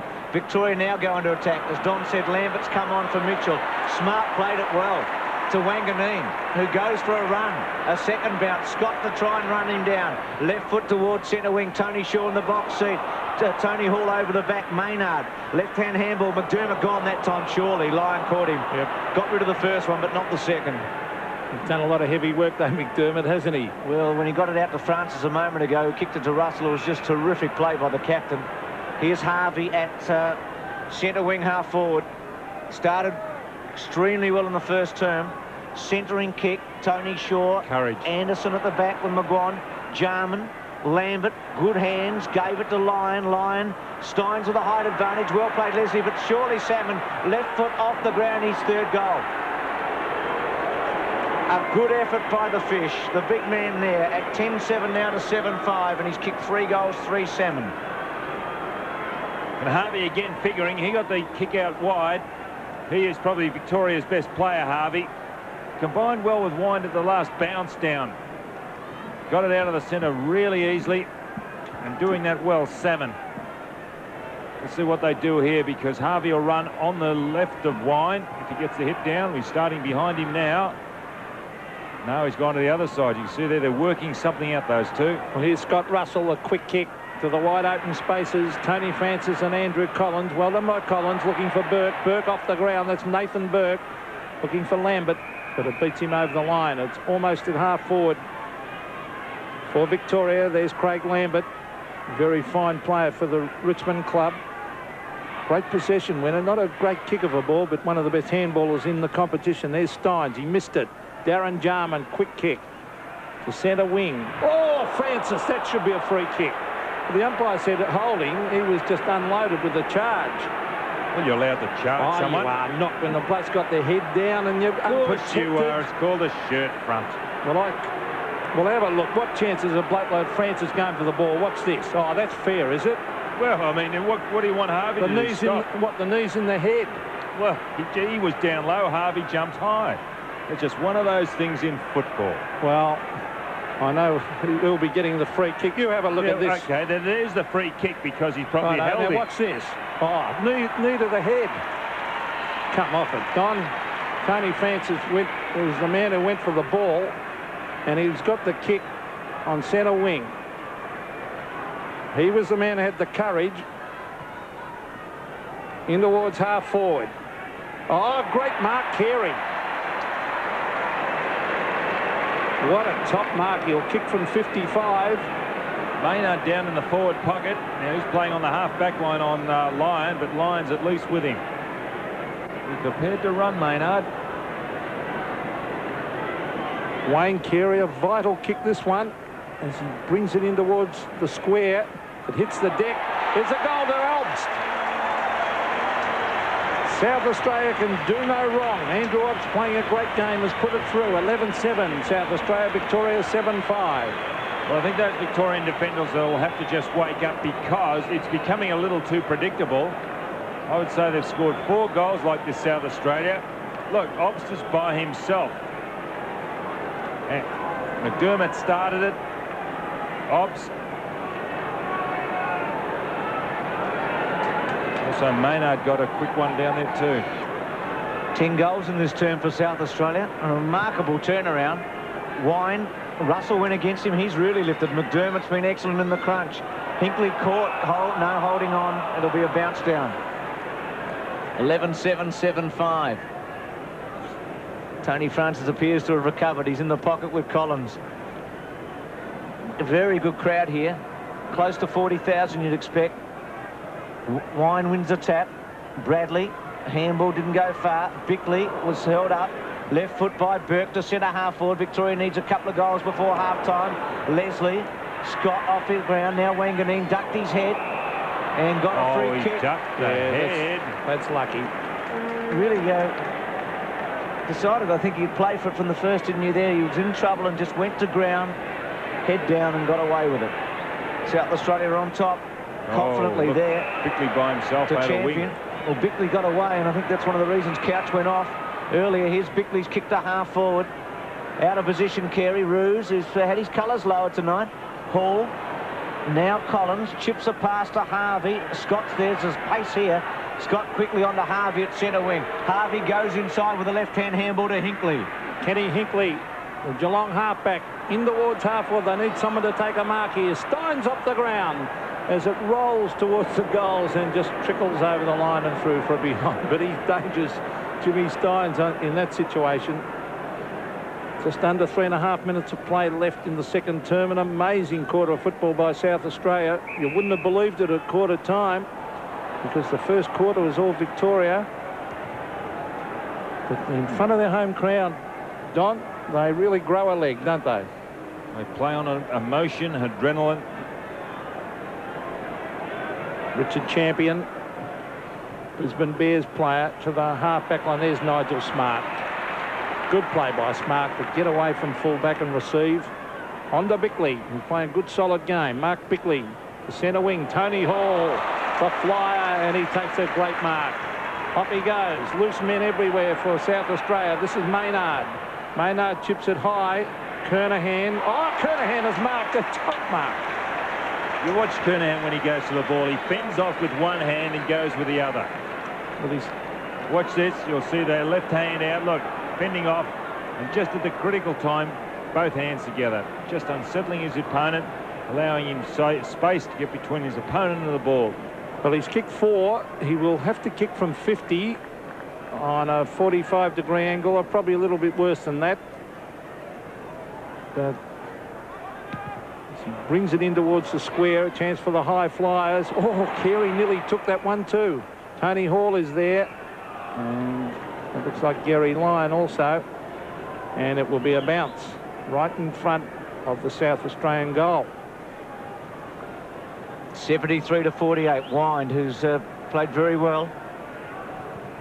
Kernahan goes with him, taps it back, but Hannah able to get a left foot kick away. Carlton teammate Shaw fell over. McGuan fell over, or pushed over by Jarman. Free kick goes back to McGuan. Could feel Jarman on him. Mickey McGuan. Good kick to Harvey. It should sit all right. Harvey, who, as Don said, probably Victoria's best player. Not a good handball, but McGuan was clever enough. Now here's a chance. Good kick. Try to check side now. O'Donnell. It sits up for him to Lyon. Now Lambert's the go. Over the top. Slow handball. Not very good. Lambert has to wait. Got rid of 2 opponents. McGuan ran on for him. Steins wants it long. So does Salmon. A chance for Victoria. Hocking's at the back. Oh, good mark. Not paid to Champion. Now Hocking tries to crash his way through. He can't do it. It's held up at centre half forward. Great attempt, wasn't it, by Richard Champion? Well, he almost took it. Left hand out there, hanging there, and he has a bit of a smile now. South Australia leads 11-7. Victoria Wine still dominating in the hit-out department. Well, here's well Lambert. Well done by Steins. Should have made better of that, Lambert, because he was going onto the left foot, Peter. Well, I said earlier, he is not a good kick, Craig Lambert, but he is a great handballer. That's why he handballs so much, I feel, too, as we're getting towards half-time. A sensational quarter by South Australia. Richard Champion, a well-directed kick to Bradley, who's been pretty quiet. And no wonder, Nathan Burke picking him up. He's a terrific stopper, Nathan Burke. Bradley to centre wing. Oh, well so we'll done, free kick the line. It should have been anyway. That's using your body, Peter. No hands, no holding, just using the body to perfection. Dead right, Don, and they need one before half-time, Victoria. Oh, look at that for a mark. And that's taken by Champion. Not a good kick, though, Peter. Good mark, but unbalanced with the kick and out on the full. But has Victoria got the time? Collins quickly to Lambert. We're in the dying seconds of this second term, a term dominated by brilliant South Australian football. Salmon and Steins, a big fly, a chance for Hocking. Siren goes, and no score. I think he kicked it after the siren in any case. So in a brilliant second quarter, where South Australia kicked 10 goals 3 to 2 goals 2 by Victoria. That must rate as one of the great terms of football that this state has played in the State of Origin series. McDermott set the scene with an early goal. Steins has kicked the goal. Wanganeen's had the job on Scott, has held him in the second quarter. Nailey's been very important to South Australia after coming on halfway through. There's Kernahan, who's kicked 4 goals and has been inspirational. Bickley set it up early, and Carey's played very well. It's half-time. The Crowies are 4 goals in front.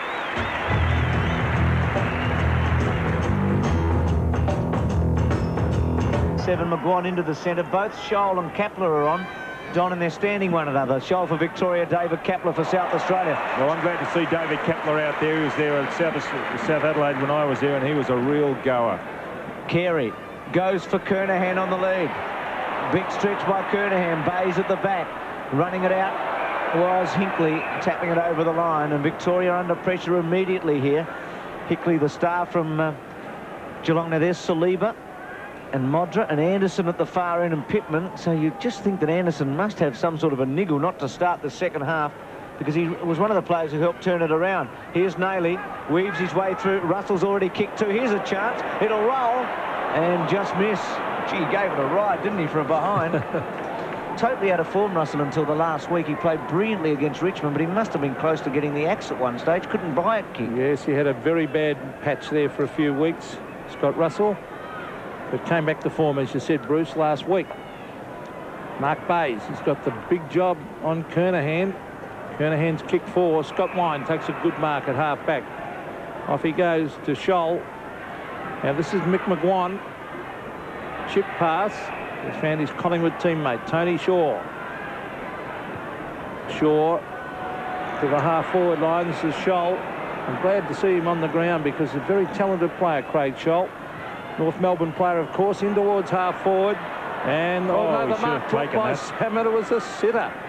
So a let-off there for South Australia. Still Salmon in there after it. Robert Scott, who disappeared out of the game in the second term. He was brilliant in the first. Yeah, set one up for Salmon, didn't he? And kicked the goal himself. Peter Carey, Michael Abbott in charge tonight as the umpires. Must be a big thrill for them. Hines went underneath Steins. Steins out to Salmon. Good take, good handball. Rouge should kick the goal. He does. Touch of class. Well played. Steins' first touch was excellent. And Victoria get the goal that was so important after half-time at 11-8 to 8-7. Well, I was impressed with the way Salmon came out, hit the ball hard, followed in the straight line, and then fed it off. Look, straight up the ground, and good running by Rouge to come past. Something you do at training. You don't often see it in a game. Well, Rouge is playing at centre-half forward now on Maynard. Oh, that's not good news for Carlton. Look, that's Milam Hanna with an ankle heavily bandaged. Well, the ball on the deck. Robert Harvey brings it out. Kicked by Gary Lyon. I think he's playing at centre-half back line. Well, good use of the body by Bradley there. Bradley to the half-forward line. It's up the ground. Still, That's a Gary, mark. well, eventually, well, it was meant to be a thump away by Gary O'Donnell, then he grabbed it on the second bite, so it's a mark as he brings it in towards half forward. Steins and Leslie at the back. Scott tried to read it, kicked it through Hines' hands. Here's Francis, who copped the hard one early. Now Harvey, all good for Hocking for a goal. Drop punt, misses. Should have straightened up and gone for it. You couldn't believe that he missed completely there, would you? Well, he just didn't even bring his body around or bring the ball around, Bruce. He more or less kicked in the same direction in which he was running. A poorer performance than Nailey's earlier for South Australia in the second term. Smart's kick. Now Roos on his own should take it, and he does. Hines was held up by Wind at the back. So Victoria's coming out pretty well here. Shell shocked in the second term. A lot of positional changes. Centering kick to Salmon. Salmon, oh, well played. Smart. He did it very well. Jarman. Quick kick away to centre half forward. Nailey and Collins. Now Russell. Hall running for him, and so's Kernahan. Kernahan waited for it. Now Hall. Back to Kernahan and Bays. Bays well played. Quick left foot. Nailey waits for it. Brilliant Nailey, and a lovely little chip pass. Or Kerry went with the one hand. Kernahan traps it superbly. Left foot round the body, and Hinkley in the right spot to take the mark. Runs off Carey quickly and goes out to half-back. Yes, great play by Hinkley. It was good use of the body too by Bradley. Gee, that was clever. It was great play to Chris McDermott. McDermott across the face, and will it be marked at will by the Hawthorn back pocket player Andy Collins as he kicks it long. It's a shocking kick though. He didn't look where he's kicking it, Peter. He's kicked it straight to Bickley. Bickley to the half forward line. The high flyers are there. The ball hits the deck. Scott Wine on to Hinkley. Further afield is Mark Harvey. Harvey to half forward again. A poor kick. Straight to Maynard. Maynard goes wide to Bickley, and Bickley will drive South Australia forward again. Collins is there, but chipping across with him is Carey. On to Hall. Tony Hall in towards goal. Oh, that might have been touched right on the line. In fact, it had rolled over. One behind only, and maybe Craig Bradley should have shepherded that one through. Carey's play excellent there. 11.987, just whipped around Collins, gave a quick handball onto Hall, who kicked it superbly. What's the story with Mill Hannah, Tim Watson? Well, Mill Hannah's got a jarred ankle, and I spoke to him just a moment ago, and he said that he won't be taking any further part in the game. So not good news for Victoria, and hopefully G line flattened, and down the ground it'll be Steins. Silly play, Richard Champion. Steins quickly to Lambert. Now Jarman will go against him, but Lambert takes a good mark within, well, you'd say within scoring range. He's going to kick from... McGuan's on his right, he can go short. He's going to go for goal now, Don, with a drop punt. And it's a good-looking kick off the boot, just missing a behind for Lambert. And I can understand why McGuan's looking at Lambert saying, why didn't you kick it to me? There he is answering him back. Craig Lambert answering Mickey McGuan. Well, Tony Shaw kicked it to him in the second quarter, and then McGuan kicked it to Harvey, who kicked a goal. He should have given that off to McGuan because there was no one near him for 30 metres. There's Wanganeen to the half-back line. No free kick. Maynard in after it. There's McDermott. Gee, works hard. Look at that. Then Maynard, Champion again. Hocking goes in hard. Scott Russell read that very well. Kicks it across the ground. A wobbly ball right out towards the boundary line. Tony Francis versus Tony Shaw, the two Collingwood teammates. Well done by Francis, as he found Nailey. He just had too much pace for the Collingwood captain then. Nailey to half forward. Was Carey held? I think yes, he was. Is the advantage being paid? Darren Jarman, a brilliant kick. Back towards Kernahan. It's a loose ball. Tony Hall races in after it. Taken by Mark Harvey. He'll clear the ball to the half-back line. Still danger, though, as Carey gets at the ground. Harvey, was he held? He was. So it'll be a free kick to Robert Harvey at half-back. See those little fellows cutting Victoria apart, Nailey and Francis. It's like the old days, Don, with Nailey, McGuinness and Platten in the old days. Here's McGuan from centre wing. Scott and Wanganeen has had a terrific duel. Brilliant Mark Scott in the front spot. Two similar types of players, brilliant, explosive footballers. Scott with a bit more experience. Centering kick, Salmon the target. Do you host of Victorians there? Steins and Salmon raffle it, and they both had a share of it. Actually, that's really living dangerously because Roos tried to centre it earlier to Salmon. It was swept away. If you don't take the ball, the opposition can take it away from that situation. Steins has kicked one. You'd have to question the mark too, Don. Surely Salmon had as much of it as Steins. Steins goes for goal, gets the distance as he snuck it through, hits the post or behind. The point I'm making, I didn't think it was a mark because it came off Salmon first. I think let's have a look. I reckon Salmon got first bite. Oh no, I think the umpire was right. Champion to bring her back in 11-9 to 8 goals 9. Richard Champion always kicked it straight to Steins, and it's taken away by Scholl. He chips it in. Oh, that's a very poor kick by Craig Scholl as he kicks it straight to Nigel Smart. Smart to the half-back line. It's thumped away by Nathan Burke, and he has worn Craig Bradley like a glove tonight. He really is a determined little customer. South Australian supporters here with full voice tonight. They were delighted with that second term when they kicked 10 goals. The umpire's found a push here. Works the ball well, doesn't he, Scott Wine? That's Lambert giving it to Gary Hocking. Now on to Nathan Burke in towards the pocket. Champion in front. Ruse at the back. And it rolls over the line. Forward pocket for Victoria. Ruse the goal scorer in this term for Victoria. And kicked the only goal of the term so far. And within 3 goals, after they led by 4 at quarter time. Steins clearly. Salmon sits and waits for it. Smart just worried him out of it. Francis has been very, very good. A quick kick away. McGuan's had some touches on Jarman in this turn. Oh, well done. Played it brilliantly. Chip past to Ruse. Can go for goal off one leg and bangs it towards the goal square and kicks it behind. Gee, that was well done by McGuan. Not often Jarman's outsmarted as McGuan did in that occasion. 8, 10, 11, 9.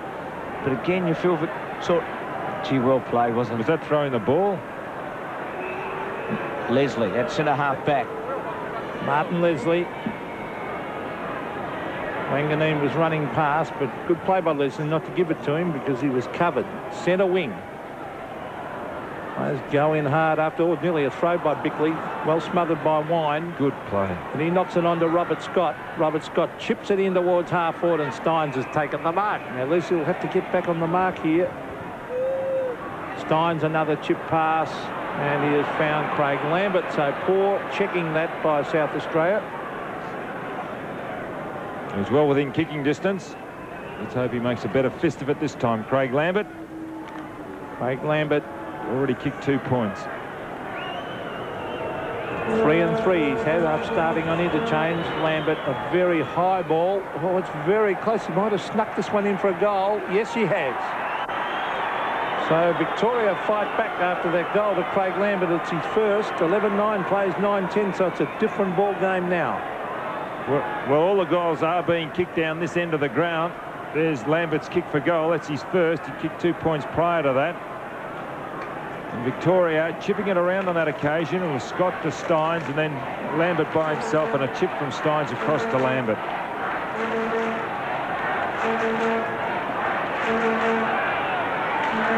$11-9, 9-10. South Australian free kick in the centre for infringing over the line.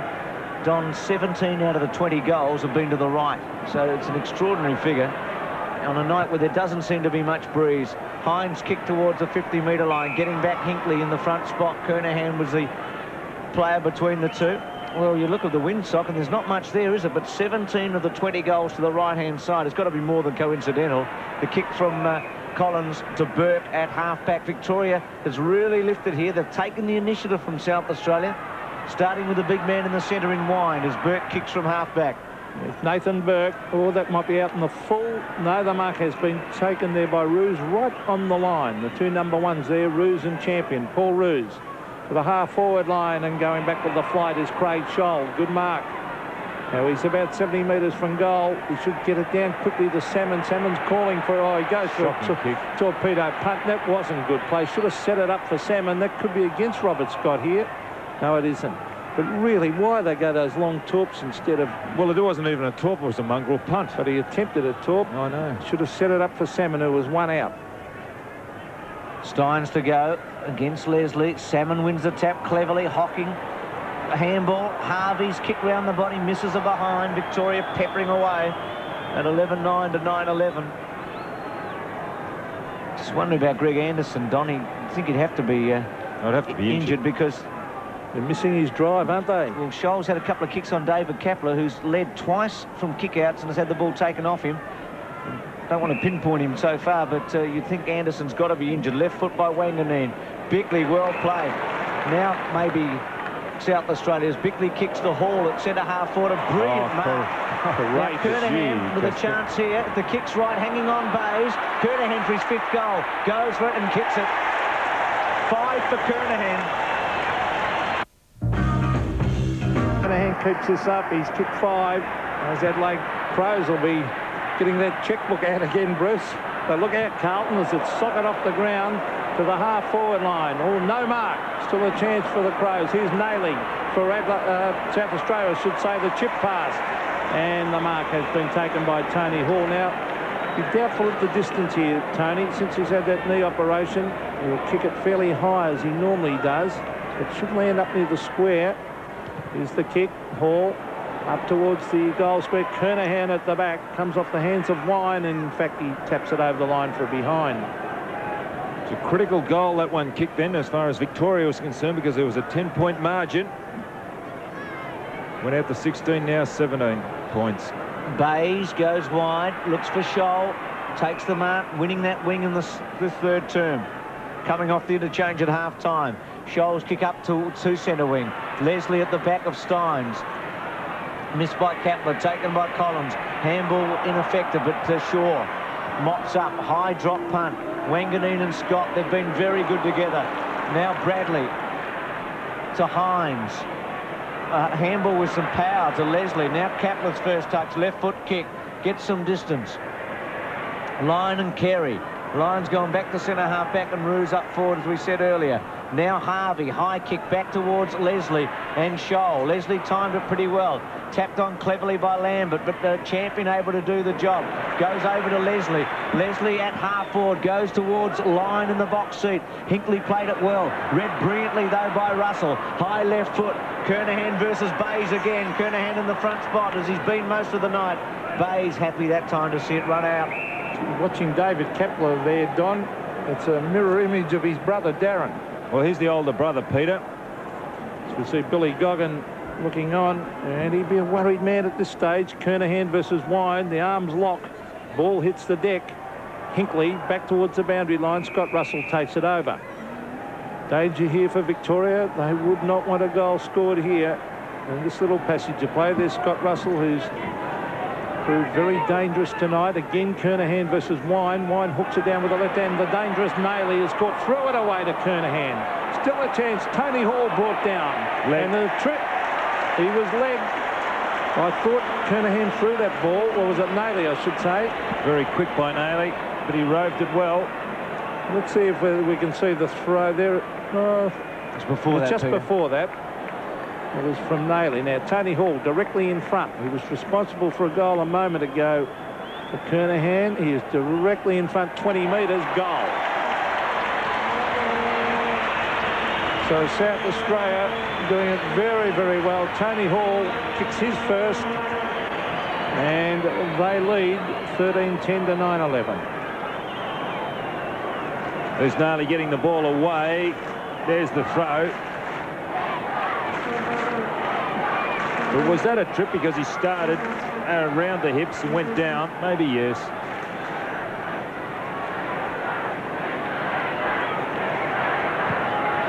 $88 to 65, so after 17 of the first 20 were kicked at the right. South Australia kicked the next 2 to the left. Obst to Kernahan. Couldn't take that one. Hinkley well played, but also brilliantly done by Nailey to hold it up and push it towards goal. And, gee, he's been impressive, hasn't he? He's still a great player, Nailey. Well, it must be such a moment for him tonight. Playing at South Adelaide, won the McGarry medal last year. Reason probably he's not playing for the Crows is he came from Carlton and they've been hoping to get a Kernahan or a Bradley under the moratorium. Lots of hamstring trouble at Carlton too. Quick hands there needed by McDermott, unable to get it away. Good tackling on Hall, that time by Hinkley, and a bounce down. So Don, suddenly South Australia's been able to take the initiative away from Victoria, who came out very well as Couch getting ready to come back. I can see Richard Loveridge out there. Victorian runner, there he is in foreground. Ready to make some moves. Wine winning the tap. Russell goes to ground. Lambert over the top. And again, a bounce down, and this would not worry Graham Corns one iota at this stage with a 4-goal lead. Well, there's Gary Hocking, who missed a sitter of a goal early in the term. Danny Frawley hasn't had a run yet. Well, it's going to be very difficult for Victoria. There's Kernahan punching it back towards the half-forward line. Nailey went to ground. There he is, Mark Nailey at the bottom of the pack. There'll be a bounce about 40 metres from the South Australian goal. And that was a big move by Graham Corns when he brought Nailey on to go down and help Kernahan. He took Modra off. Still at half-forward for South Australia, and a stalemate. McDermott, the ball locked underneath him. Again, will be a bounce. South Australia deep in attack. Both Maynard and Leslie are loose for South Australia, about 50 metres behind play. So South Australia got the numbers off the ball if Victoria gets it out. So the Vics with a big uphill job here. They need a clean possession. Wine couldn't do it. Carey around the body, caught, goes to ground holding the ball. Scholl doing well since he's come on. The lone North Melbourne player for Victoria kicks the ball to centre wing. Of course, Carey out there for South Australia. Tapped on by Mitchell, who's come back. Brilliantly done by Bickley, who's been very, very good. Burke versus Bradley. Bradley lifting, caught though. It's caught. Holding the ball. Well, he's lucky, isn't he? Oh, I thought he didn't have much chance. He was held to Wine's him. coming off. Wine's coming off. Pouch will go on. Now Steins must have gone on to the ball now. Well, it's on centre wing, and Victoria not been making any impression whatsoever right at this moment. South Australia has been able to repel everything Victoria has done. There's Lambert trying to get something moving. Still on centre wing. McDermott working overtime as he brings it to the half-full line. A lot of pushing and shoving going on. Oh, here's Nailey again. And Kernahan, he dives and marks. That is brilliant play by South Australia. That really was good forward play. It's uplifting play as well. As you see there, Nailey chipping the ball. Kernahan, plenty of room to lead. Well, they might have to bring Frawley on for a run. Kernahan's going for goal number 6. He is a great player in State of Origin. I saw him one time here. I think it was on Bruce Dooley, kicked 10. 1984, Peter. It's a long time ago, isn't it? 8 long years. Steve Kernahan for goal number 6. He has missed Lot of his copybook. to the right. So 5 goals, 1. Well, still the margin is 4 goals, and we must remember right of screen is definitely the scoring end. Hinkley to bring it back in. Frawley is warming up, Peter. I think he'd be getting ready. Hinkley's kick from the back pocket. Hines in a wrestling match. Maynard over the back. Well played Steins to come in from the side. Francis Shepherd's for Jarman. Jarman clever. Left foot centering kick. Gives Carey a chance. O'Donnell gets rid used of the him. body well. Now Hinkley quickly round the body. Good mark by Lambert, who is at 50 against Jarman. Lambert's been busy. He's had a few touches, missed a couple of chances for goal, and then got one at his 3rd attempt. Roos, his target, the captain, marks it at centre wing. Was beaten in the first half in defence. Has done some reasonable things in this half. The handball okay to Burke. Burke from centre wing with a centering kick to Barry Mitchell, who sits under it. Bickley did very well. Leslie's been okay, not a good kick this time. Taken by Scholl. Now Salmon one out if he gets it quickly. Salmon calling for it in the goal square. Scholl goes for it now with a drop punt. Kicks it very, very well for distance and just misses from behind. And again, a good indication of the breeze because he was 55 metres out. And thank goodness he didn't go for that torpedo punt that time. There's Graham Corns, and he'd be happy the way the South Australians have come back. Their first term, they were thrashed by the Vics. And we were starting to think it might be a one-sided game as far as Victoria is concerned, but magnificent second term where they kicked 10 goals. Really set this crowd alight. There's Wanganeen to the half-back line, punched away by Steins. This is Robert Scott from directly in front. Good play by Scott. And I think this could be a goal. Yes! So Robert Scott has kicked his 2nd. The Vics come back. 13-11 to 10-12. Well, it started with Steins there from that kick out. I will not be convinced that it's defensive play when you punch from behind. Here's the replay.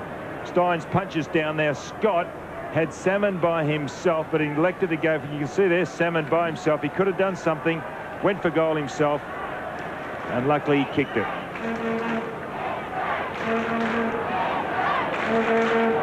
13, 11, 10, 12. Victoria coming back. Gee, Don, I can't see the wisdom of Wanganeen kicking it out. And Scott getting the goal there, leaving his man as the left foot by Lambert. Out to half forward. Bickley, one of South Australia's best. Bounces it back to centre wing. Good mark by Harvey. Runs around, centres it. Scott and Wanganeen again. Scott in the front spot, played Wanganeen at the back. Good take by Harvey. They are brilliant take. Left-hand handball, Nailey, who's been magnificent. To Kapler, to Jarman. Goes for it. Bang, drop punt, running. Oh, brilliant by Hickley. Oh, that's superb, isn't it? Wouldn't that make the adrenaline flow if you could take one like that? He is a class player, Ken Hickley. Not a bad kick by Jarman, was it? He was a magnificent kick by Jarman. He kept it low. The punch down by Hines. Here's Kernahan. No, it's not. It's Tony Hall. Hickley. The kick out of defence. Ruse has livened up that half forward. Well, he's playing in front now. Before he was playing from behind. At centre-half forward, you've just got to play in front if you're going to make any mark on the game. Paul Ruse, a torpedo to the half-forward line. No mark. Oh, Wanganeen. Gee, he's a class player. Look at that. Great play to Bickley. Out wide. This is Kapler. David Kapler to the half-forward line. It's no mark. Carey. Well, I thought it was touched first by Lyon, but Carey off and running. Lyon has hurt himself. In towards the pocket. Kernahan almost took that one. He's got a couple to beat here. Oh, he beat Mark Harvey. He's hit very, very hard. In they come after it. Now a chance as Scott Russell picks it up, races into goal. Russell across the face and out on the full. Seems to be all right, Gary Lyon. Trainers have gone out. The physio has brushed them aside. Melbourne teammate Steins kicks the ball. Burke and Carey, no mark paid. Round the body by Lyon. Very good to Collins. Victoria still within 3 goals. They'll keep coming. Ruse, well done. Just gave Champion a little shove. He's on top of centre half forward. Now Salmon provides the lead. Ruse centres it. Smart has to try and time it. Salmon too strong, just edged him out and took an easy mark. 3 goals, 3 to Salmon. 2 in the first quarter and 1. This is what Kernahan does to his opponents. See how they just used the arm. Salmon did on that occasion. Just no way known you can get near the ball when the big fellow does that. Kernahan, an expert at it. Big kick here. Really important. You back Salmon from this distance. He's an accurate kick. He's going to kick from about 40 metres. He's kicked 3 goals already. Lines him up. Drop punt. He's kicked it superbly straight through the middle. 4 to Salmon. Victoria right in this at 13-11 to 11-12. Well, I think we've got a game on our hands here now. They're bridging the gap. It's 11 points of difference, and you just can't be denied because these players have got so much talent they can turn a game around. All they have to do is combine, and that is the difficult thing, is combining, because they wouldn't be familiar with one another's games.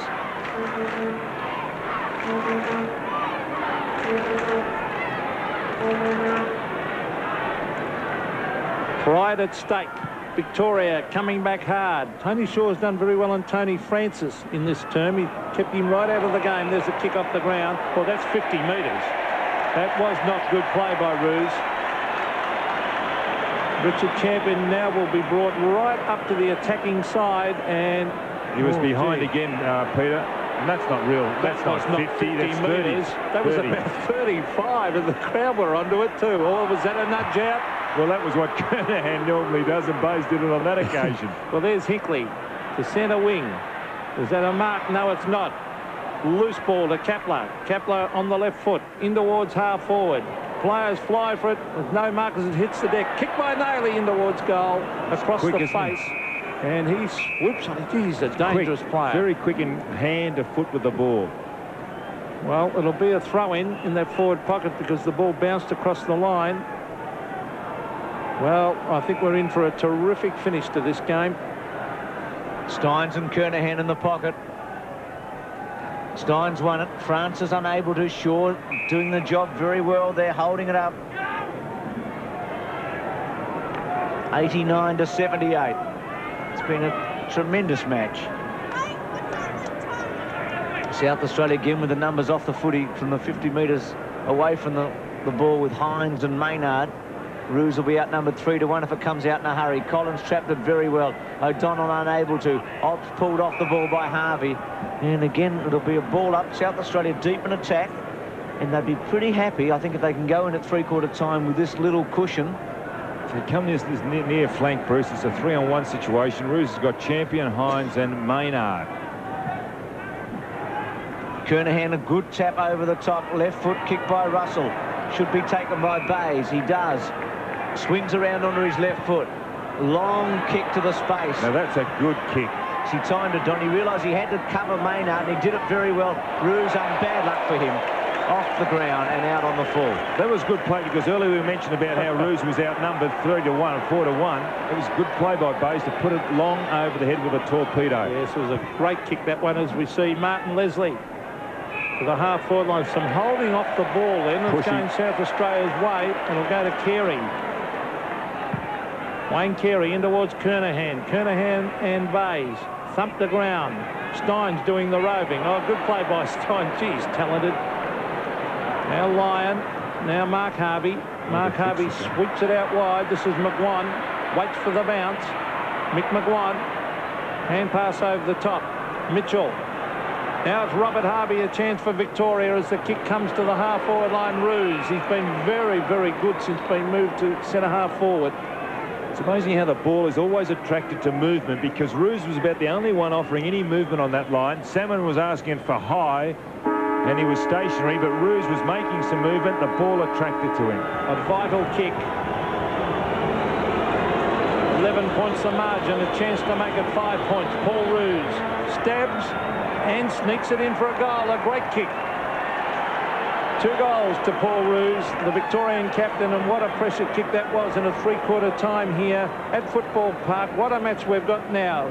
South Australia 13-11-89, lead Victoria 12-12-84.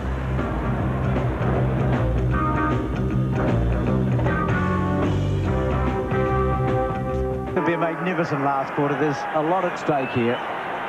Interstate pride, 89-84. Who will come home the better? Will the big V prevail, or will the Crow Eaters hang on? Steins' kick, fingertip and missed by Leslie. Just tapped it away. Was it a throw? It's Jarman's little left footer towards centre wing. Well done. Yes, Shaw, who's done very well on Francis. Jarman was a bit quick for him early, but Shaw's come back as he always does. Harvey or Jarman, well done to read it well. Harvey put the pressure on him.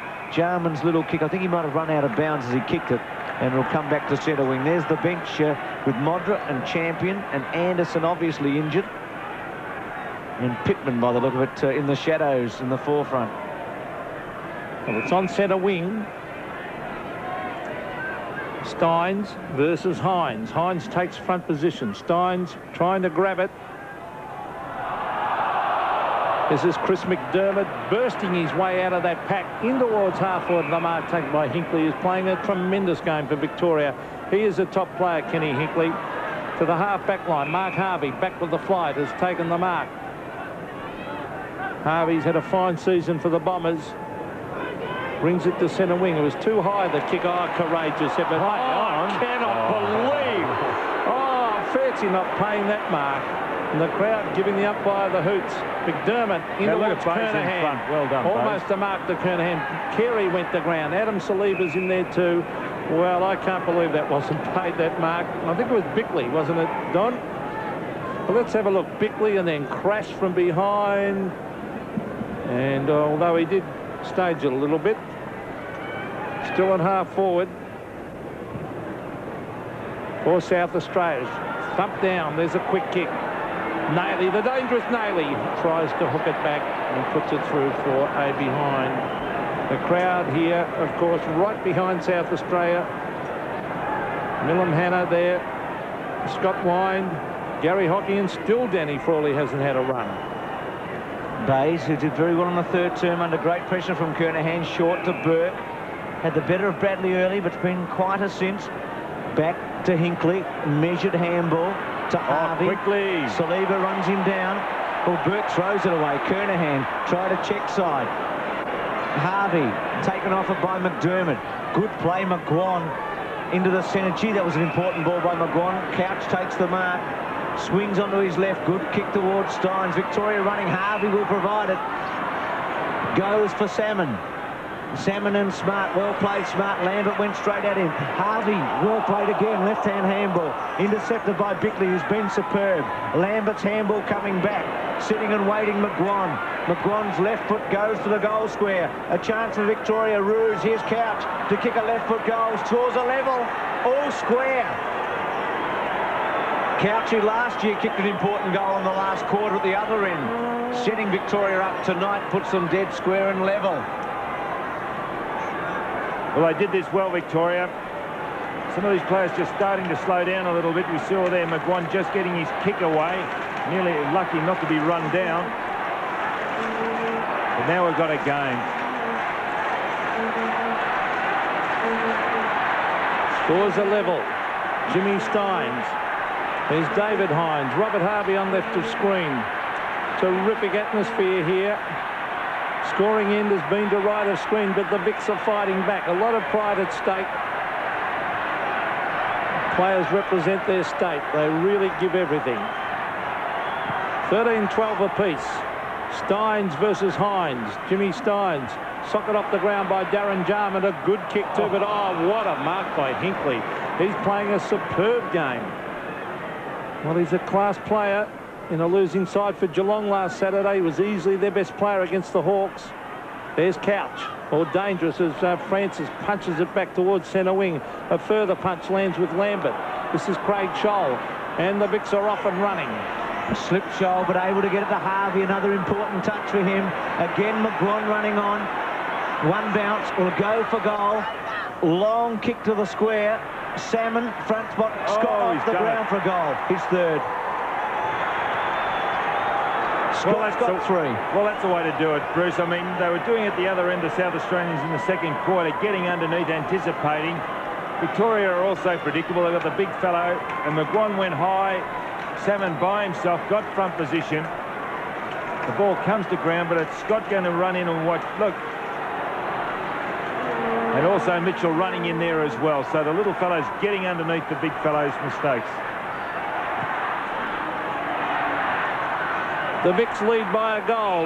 Lambert goes to ground. A free kick to Craig Lambert, and the little terrier has made a big difference to Victoria also. The South Aussies have stopped. I don't know about stop. Well, the kick by Lambert to the half-forward line. Oh, good play, Nigel Smart. That was excellent. He was edged under that by Salmon too. Well, he gives it across to Leslie. Leslie chips it to Scott Russell. Russell at half-back. Now he's looking for the short one. He then elects to kick it round towards the wing, punched down by Harvey. It's a loose ball with Tony Francis. We didn't see him in the third term. Full marks to Tony Shaw because of that. Here's Gary Lyon. Oh, he's lost it. Andrew Obst, the short one. Tony Hall used his body beautifully on Hinkley. Will it sit for him? He picks it up on the boundary line. Oh, look at this! Oh, what a kick, Tony Hall. Sensational goal. That was the goal of the night. You couldn't describe it. Thank goodness we've got pictures to show you. Fantastic stuff. He used his body exceptionally well. Watch how he edges Hinkley out. He stops, uses, turns him around. Now watch this goal from the boundary. Oh, terrific stuff. Well, you won't see any better than that. Could have actually run in, I guess, but that's the best goal you'll see in a million years. Russell, I think that should lift. 14-12 apiece. Well, what a contest. I said at the beginning there's been some negative talk about the State of Origin game because of everyone who was missing, but what a match we've had. Now, listen, there's something wrong with Mickey McGuan. He's asked for the runner to come out. He's been signalling to the bench, so let's hope he's not injured. Centre bounce, Steins wins the tap. Lambert's quick kick away. Here's McGuan in the action, Don. Went to ground. Saliba fell over, got a free kick. Very lucky free, wasn't it? First touch in interstate footy, gives it to Bickley, well, State of Origin I should say, to Maynard, called to go on. Stops, props, still stops and props. Carey worked beautifully for him, charges for goal, kicks it right to the square. Big lead by Jarman, touched it on the way through. South Australia in front by a point. Jarman would He's not happy because he realised he should have marked that, Darren Jarman. 14-13 to 14-12. Bays to bring her back in. Classic game and a big finish coming up. Over the back was Scholl. He couldn't take the mark. Gary Lyon back to Scholl. Scholl a quick kick. Oh, it's a free kick up the field. I would have thought that free kick should have been paid at half back, actually. Scholl and Carey, teammates at it behind play. Couch. That's right. Once they cross that white line, it makes no difference. Mark Harvey in towards half forward. That's a free kick to South Australia, I would feel, for interference going for that mark. And it is Rodney Maynard who's very strong. Oh, loose men everywhere for the South Aussies here. As we see David Hines, the West Coast Eagle, bringing in towards half forward. The high flyers are there, Carey being one of them. The ball hits the deck. Nayley out to Tony Hall. Hall wide. Bradley, danger here for the Vicks. Wayne Carey from directly in front, bats it through for a goal.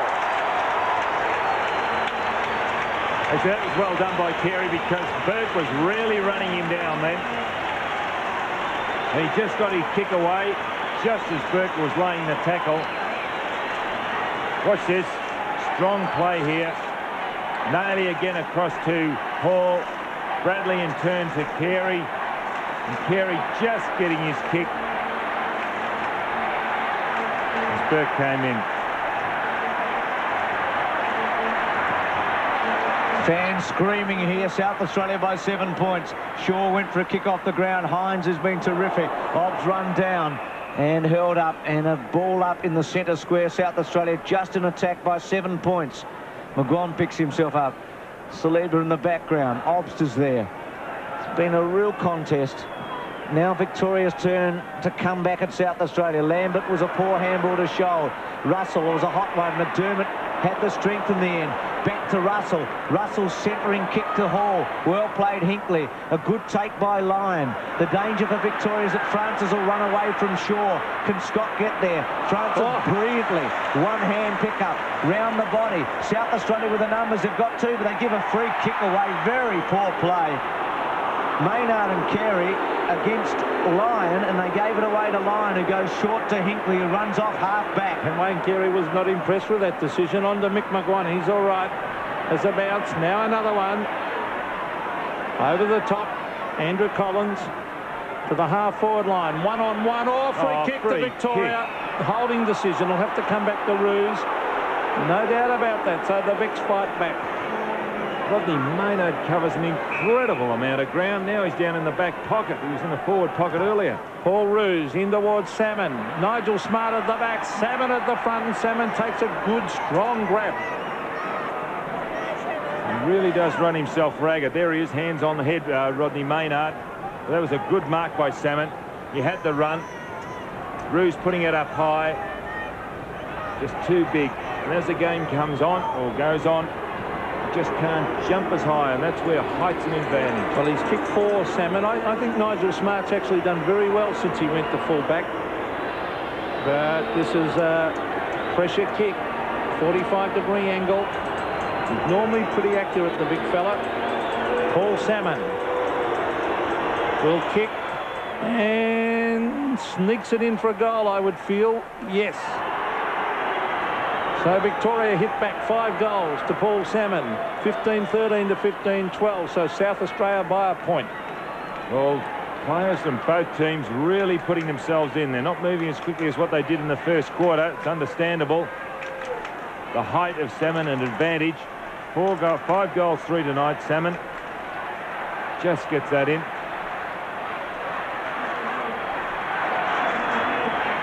One point the difference. With plenty of time remaining in the final term. Steins doing very well on the ball. Missed by Wanganeen. Harvey charging towards the goal square.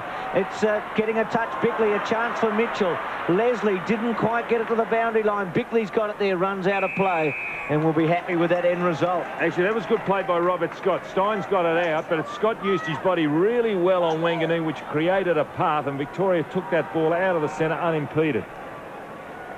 Saw Bickley stats a moment ago, 13 kicks. Salmon with a height advantage here against Smart. Smart at the back. Quick kick away by Kapler. Into a space. This is an important ball to be won. Hall, Hinkley, Harvey all bounced off him, missed by Hall. Harvey with a chance, quick kick only as far as Burke. Hall, slow handball, will it sit for Obbs or courage by Obbs, played by Naley, threw it away. Francis, South Australia won that one. Carey versus Lyon, played Carey. Brilliant mark. I thought Lyon had that. He's clever, isn't he, Carey? Seen some one-handers tonight, haven't we, boys? Some brilliant marking. It's a great game. And Obbs is all right too. He was involved in that heavy crash in the centre square. In the centre circle, he's up, he's all right. He's a tough customer. He's kicked one goal, Carey. He's played very well, except for one little quiet patch. He's going to kick from 50 metres with what breeze there is behind him. A low drop punt, not quite there. Steins in the front spot, punch through for behind. And South Australia's lead is just 2 points in a thriller. Well, next goal, very important. As we see, Mark Bayes about to bring it back into play. Bayes is a beautiful kick. He won't mess around with this one. Straight up the centre of the ground. The high flyers are there. Oh, almost a good mark. The line couldn't quite hang on to it. Goes in to get it again. Saliba is there.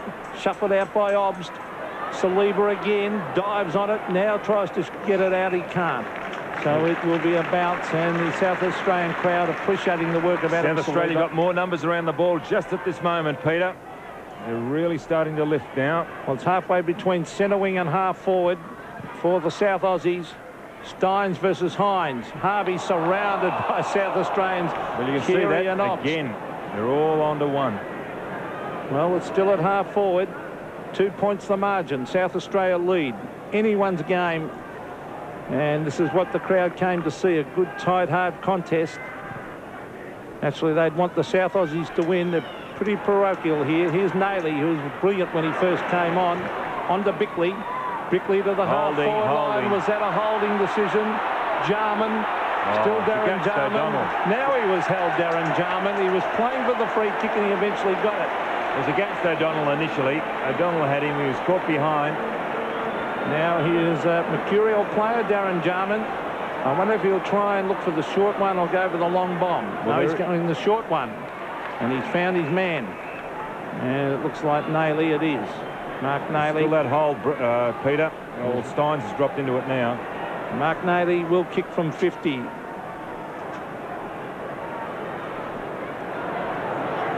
Really lifted the South Aussies when he came on. There he is, bringing it up in towards the goal square. The high flies are there. Kernahan, the big fly.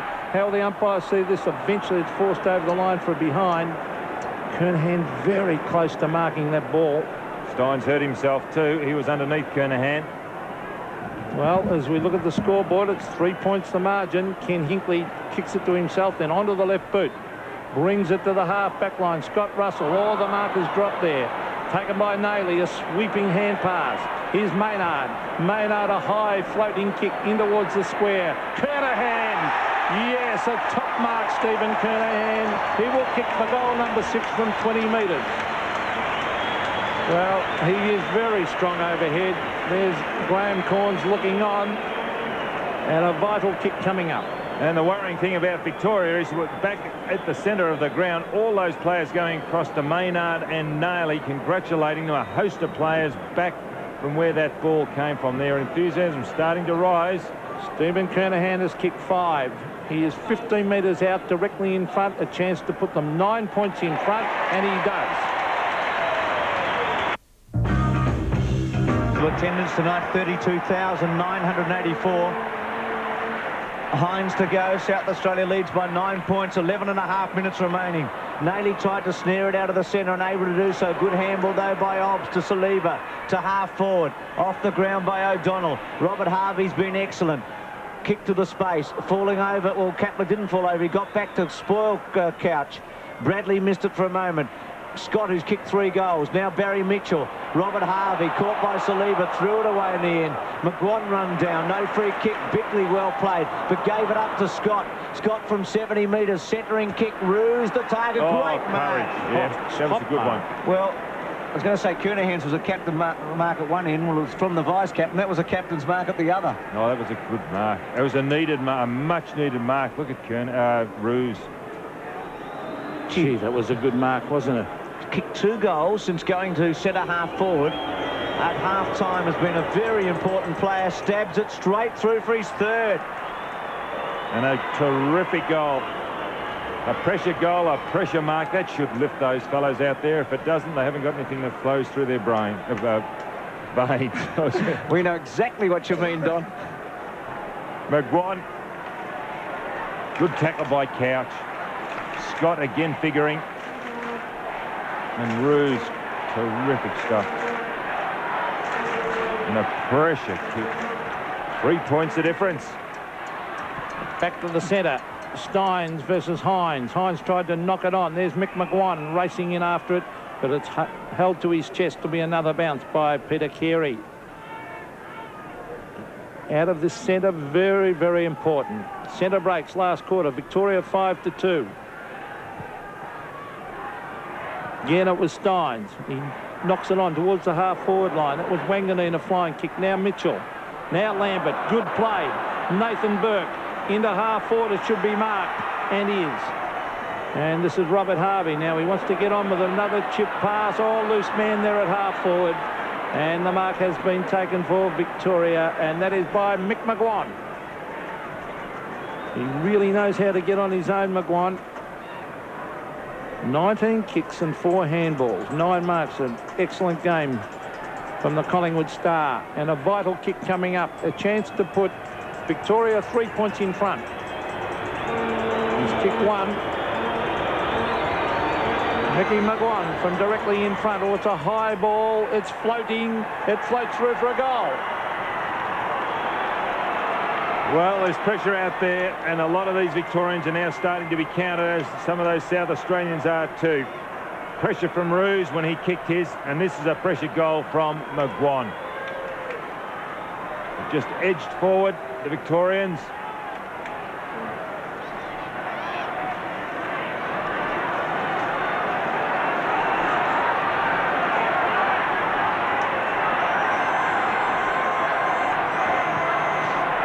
Victoria coming back strongly through. McGuan leads by 3 points. South Australia out of the centre to half forward, and a free kick being paid to Hall against Hinkley. It's been one of the jewels of the night, hasn't it? Hall and Hinkley. Been a great duel. I think Hinkley's probably won it. Well, Hall's done pretty well. Hall's been good, but Hinkley's been great also. It's at 11 and 4 from half forward and kicked 2 goals, but Hinkley's been brilliant as well. It's been a superb duel between 2 great ball players. And Hall from 50 metres. High drop punt. Not quite there, I wouldn't think. Being held up and forced through for a behind. So the margin down to 2 points at 16-16 to 17-12. 2 goals, 2 for Hall. 1 out of bounds on the full. I think you still got to go straight down the centre, Peter. Bays, long. Low drop punt gets good distance. Carey back in the front spot. Scholes, quick kick away. He's done pretty well. Ruse has done very well.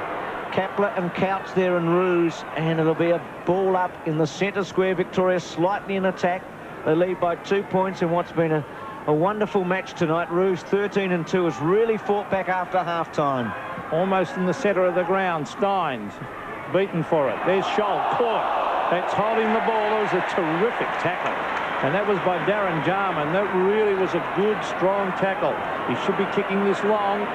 The Hawthorn Star. He is a beautiful kick as he brings it to the half-forward line. Up they go. It's thumped the ground. Who'll end up with the loose ball? With Scott Russell. Bradley back with the flight. Good play, Bradley. He's got it, Craig Bradley.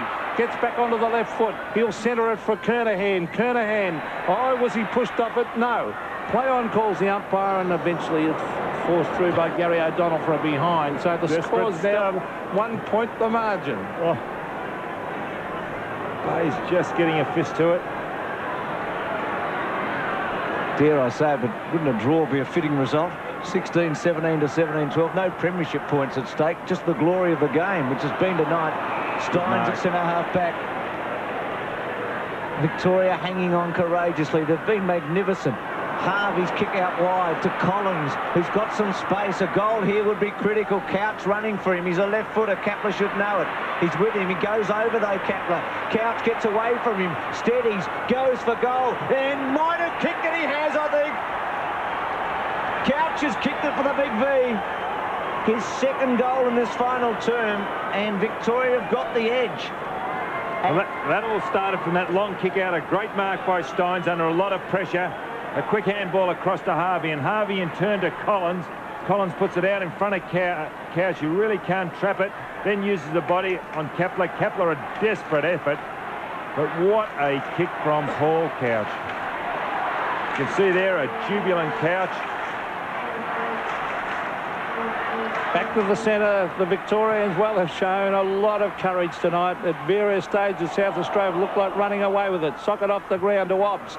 Obbs to the half-forward line. It's all Victoria. The mark is dropped down there by O'Donnell. Saliba, well done. Adam Saliba in towards goal. And the youngsters kicked it. Well, Gary O'Donnell's holding his head. He can't believe it.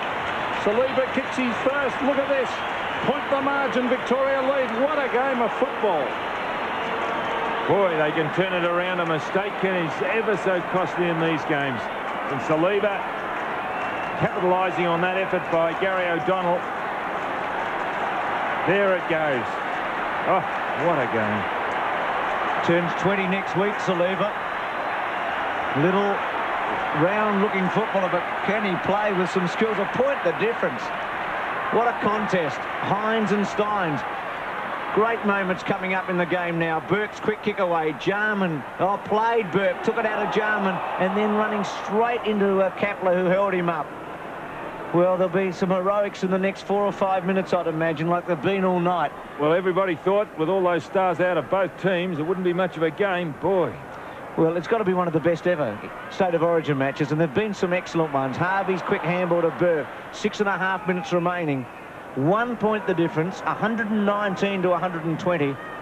And really, has there been a better advertisement at State of Origin level than this one's been tonight for this game? Yes, and any doubters about State of Origin football, well, they watch this game tonight to see how keen these players are. Look at the harassing on Collins by Nailey. And that's what it's all about. Andy Collins at the base of the pack. Nailey was appealing for the free kick. It's right in the centre. A point the margin. Victoria lead. And one simple mistake could be costly at this stage, as we saw with Gary O'Donnell. Now, Steins versus Hines. A loose ball. Robert Harvey weaves his way through the pack to the half-forward line. Umpire calls play on. Good umpiring too. Martin Leslie lies on it. Oh, he really didn't make a great attempt to get it out, but the umpire's going to bounce it. It's a marvellous player, Robert Harvey, isn't he? Clever. Oh, McDermott and Shaw going for it a moment ago. Both out of the action at the moment in the pocket. Jarman's quick kick went nowhere. Trying to get through. Russell held up by Scholl and also McGuan. Desperate stuff by Craig Lambert too to try and smother that off the boot. Just less than 6 minutes remaining. Tension almost unbearable here. Tap won by Salmon. Oh, Leslie had it taken off him by Mitchell. Desperate stuff. And again with Francis over the top. And Tony Shaw on the bottom. And Leslie.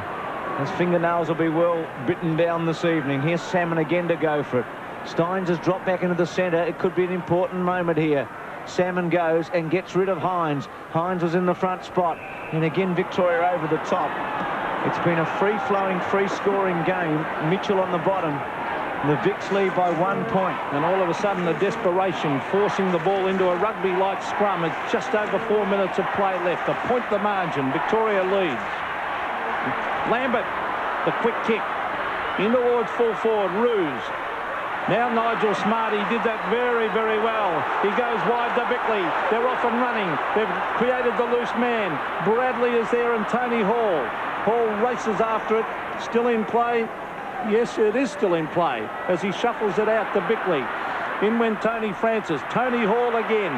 Swings onto the left foot, the Hawthorn half-forward. Towards their half-forward line. Adam Saliba goes to ground. Tries to get in a hamper. Wanganeen weaves through the pack. Wayne Carey fires in the goal. It's a goal!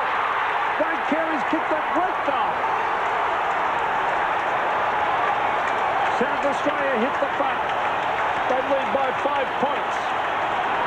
Well, that was terrific play on that centre wing by Hall.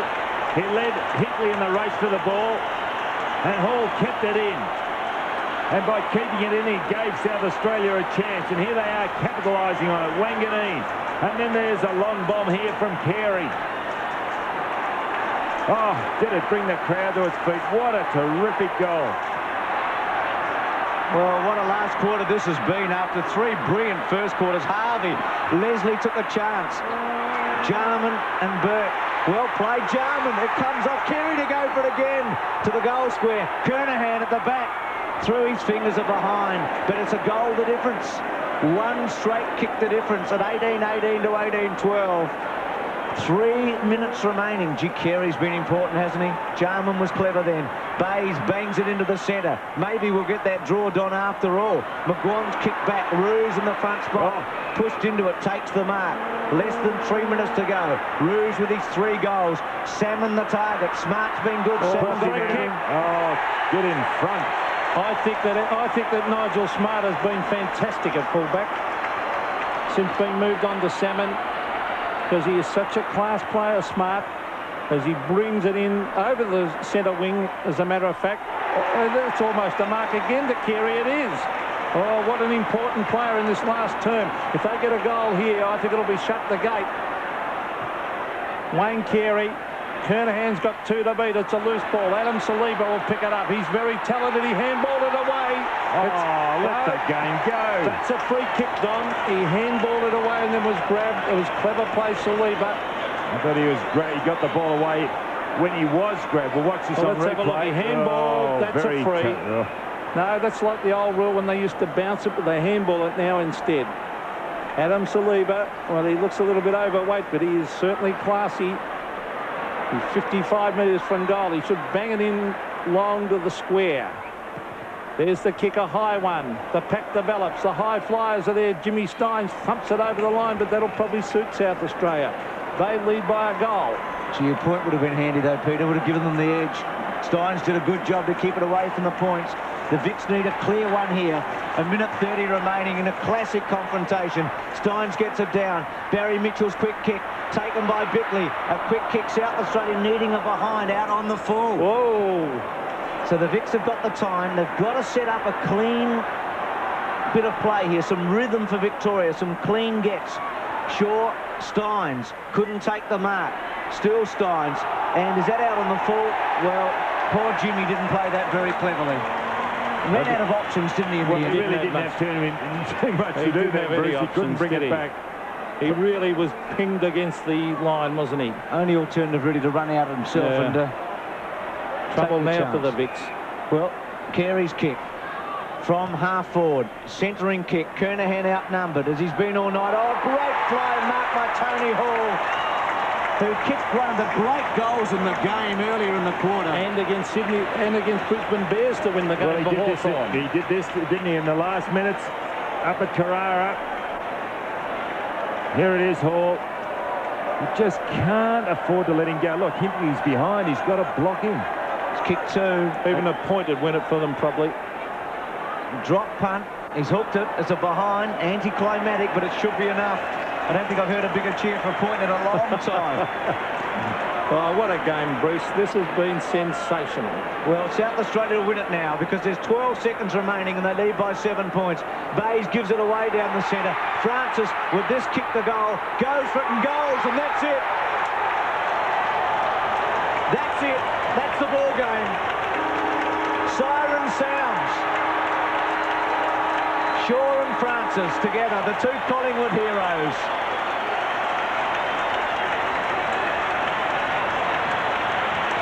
(19-19 to 18-12), and in the end it's a flattering margin. Well, full marks to both sides, isn't it, Bruce? A magnificent fight back by Victoria. What a game. Well, so many heroes out there tonight. You look at Kernahan and Carey and Hall on that forward line for South Australia, and Francis, as John Casey's out there, and we might get an interview in a moment, and the Vics were terrific too. They were fantastic the way they fought it out to the last minute. Here's Kernahan, and I think John Casey might have him now. Yes, thanks very much, Bruce. I've got perhaps South Australia's best player here tonight. Stephen, your 300th game. To win such a close one in front of your home crowd, what's it like? Oh, it's great. You know, these games are always good, and Victoria beat the last couple of years, and you know, obviously a lot of players out from both sides, but I think the players that played tonight really showed how good the competition is, the field size, what we did tonight. Well, you've kicked 10 goals here for South Australia before. You like coming back, taking those big grabs and then kicking goals? Oh, well, you know, you get them now and again, yeah.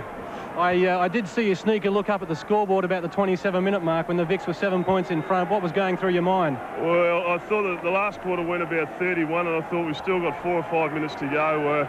You know, Wayne Carey, especially his last quarter, was just magnificent. You got young blokes like that playing well, you're always a chance. OK, Stephen, congratulations. Another great performance. 6 goals to Kernahan. South Australia win a memorable match, 19-19, 133 to 18-12, 120. Both of them kicking 6 goals in the final quarter. South Australia having 8 more scoring shots in that final term, winning 19-19 to 18-12. Now for the presentation of the Malcolm Blight Cup to the winning captain. Let's go down on the ground. Ladies and gentlemen, tonight we've witnessed an absolutely fantastic game of Australian rules football, the CUB AFL State of Origin match between South Australia and Victoria. And of course, what a brilliant 10-goal burst by South Australia in the second term after being 25 points down at the first change. It certainly is a credit to all the players that participated for their respective states here at Football Park tonight. Commiserations to the Victorians, but by golly, did they really play a great game of football. And congratulations to South Australia on a very gutsy and determined brand of South Australian football produced here this evening. Ladies and gentlemen, without any further ado, I'll ask one of South Australia's favourite sons, Malcolm Blight, to come forward to present the Malcolm Blight Cup to the captain of the winning team, Chris McDermott. Malcolm Blight, ladies and gentlemen.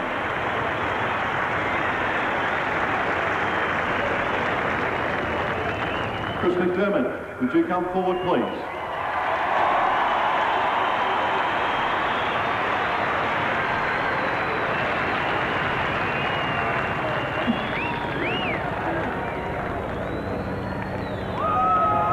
Thanks, Malcolm. Firstly, congratulations to Victoria. You know, a tremendous effort. Obviously, they had their injury worries and, you know, they played a magnificent game.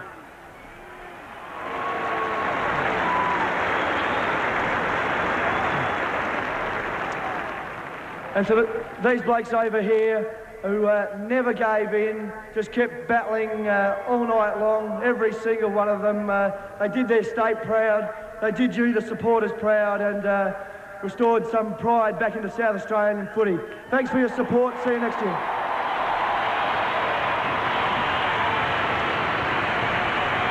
And ladies and gentlemen, let's do it for South Australia. Let's ask the winning captain, Chris McDermott, and the South Australian team to do a lap of honour of Football Park.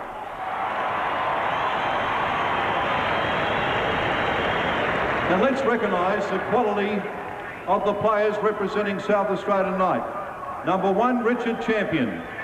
Number 3, Mark Bickley. 4, Stephen Kernahan with 6 goals to his credit tonight. Number 5, Gavin Waganine. Number 6, Tony Francis. 7, Nigel Smart. Number 8, Adam Saliba. And the list can go on and on. You could go through every one of those players because they've all been heroic tonight and contributed. Even Saliba, Don, coming on to the last quarter and getting a very important touch and kicking a goal. Greg Anderson there, who had to go off at half-time. And, well, E.J. Whitten, the chairman of selectors. Teddy Whitten's down with Tim Watson. Teddy, it's a bit disappointing, but it was a great game of football. Yeah, it was a tough game of football tonight. We found that after quarter time we were going to be really in the game, but they had a scintillating second quarter. Then when we made changes at half-time with Paul Roos up around the forward line, and I thought our third quarter was excellent. Then when we hit the front late in the last quarter, we still thought we were going to get away with it. But you must give them a lot of credit. They came back, Timmy, right to the very finish. And there's one thing I say is good luck to them. I mean, we hate to be beaten, but they deserve credit because they were gone there to finish. And playing over here, of course, makes one hell of a difference. But we were proud of our boys. We were proud of these Victorian kids that gave their guts for us. We're naturally disappointed, but we offer no excuses because we were beaten on the night.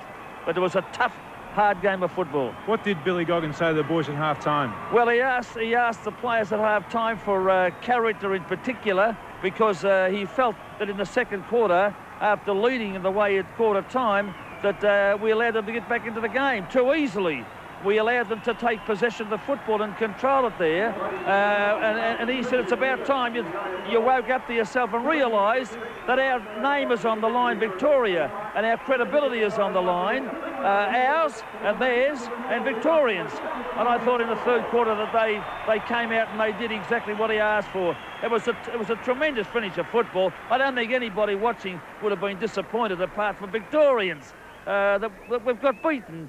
Geez, it's hard to cop it over here when you get beaten, and you've been involved. And over the past, you know, it's been 2 points, 3 points, and with about 27 minutes to go, we're 7 points in front. Well, we get rolled by a couple of goals. You know, 2 or 3 minutes is a long time in football, isn't it? Yes, it is, Teddy, and thanks very much for that, and I hope it hasn't spoiled your night too much.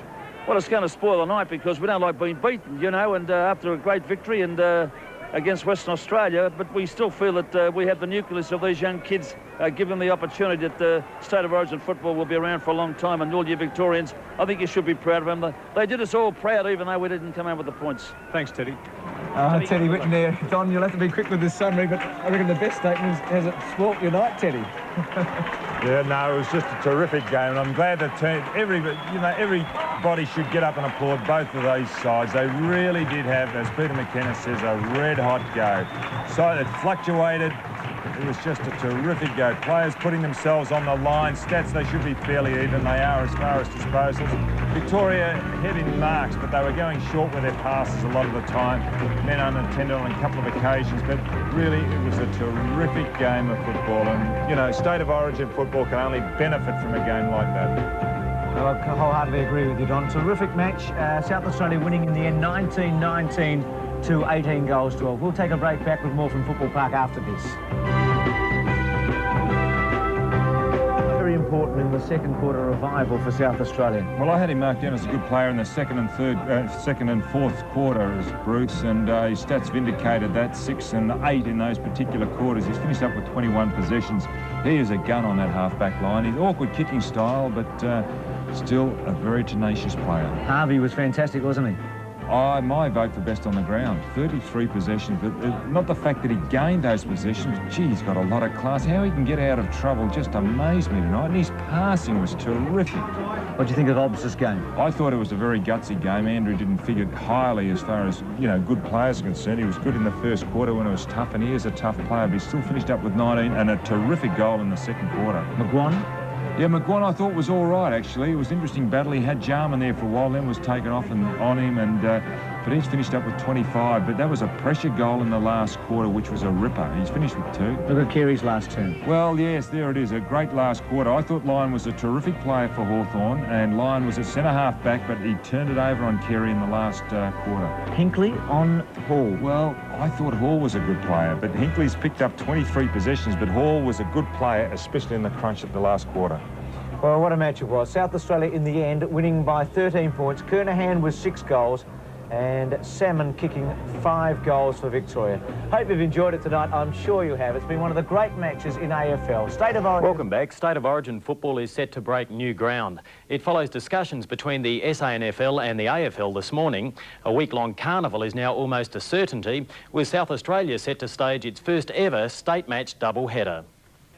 Victorian officials who were here for last night's game met with SANFL General Manager Lee Wecker this morning to discuss the future of state football. The radical but refreshing new format is almost certain to be introduced next year. This was one of the proposals canvassed, a State of Origin carnival involving 4 states and a grand final. But the big move is the introduction of double-header state games. The state game, made up of only local league players that we saw here in May, is likely to be played next year as the curtain raiser to a South Australia-Western Australia State of Origin clash. There may be a way of playing those games as a forerunner to a State of Origin match and financing them out of the State of Origin revenue. That certainly has some appeal. The new setup could also mean South Australia playing its next match against Victoria at the MCG. I think we're ready now to take on Victoria again at the MCG. And while South Australia was still basking in the euphoria of last night's victory, there was a sombre mood among the Victorians as they prepared to head home. It was our first win against the Vics since 1988. Among the highlights, this miraculous goal by Tony Hall, which levelled the scores, and Wayne Carey's effort, which gave us the lead with only minutes remaining. Fires in the goal. It's a goal. Wayne Carey's kicked a great goal. I mean, they are something special, and you have to experience them. And what made it even more special tonight was a classic game of football. It was football at its best. They're cut, and I'm cut, and so was the coach, even though we were beaten. We make no excuses.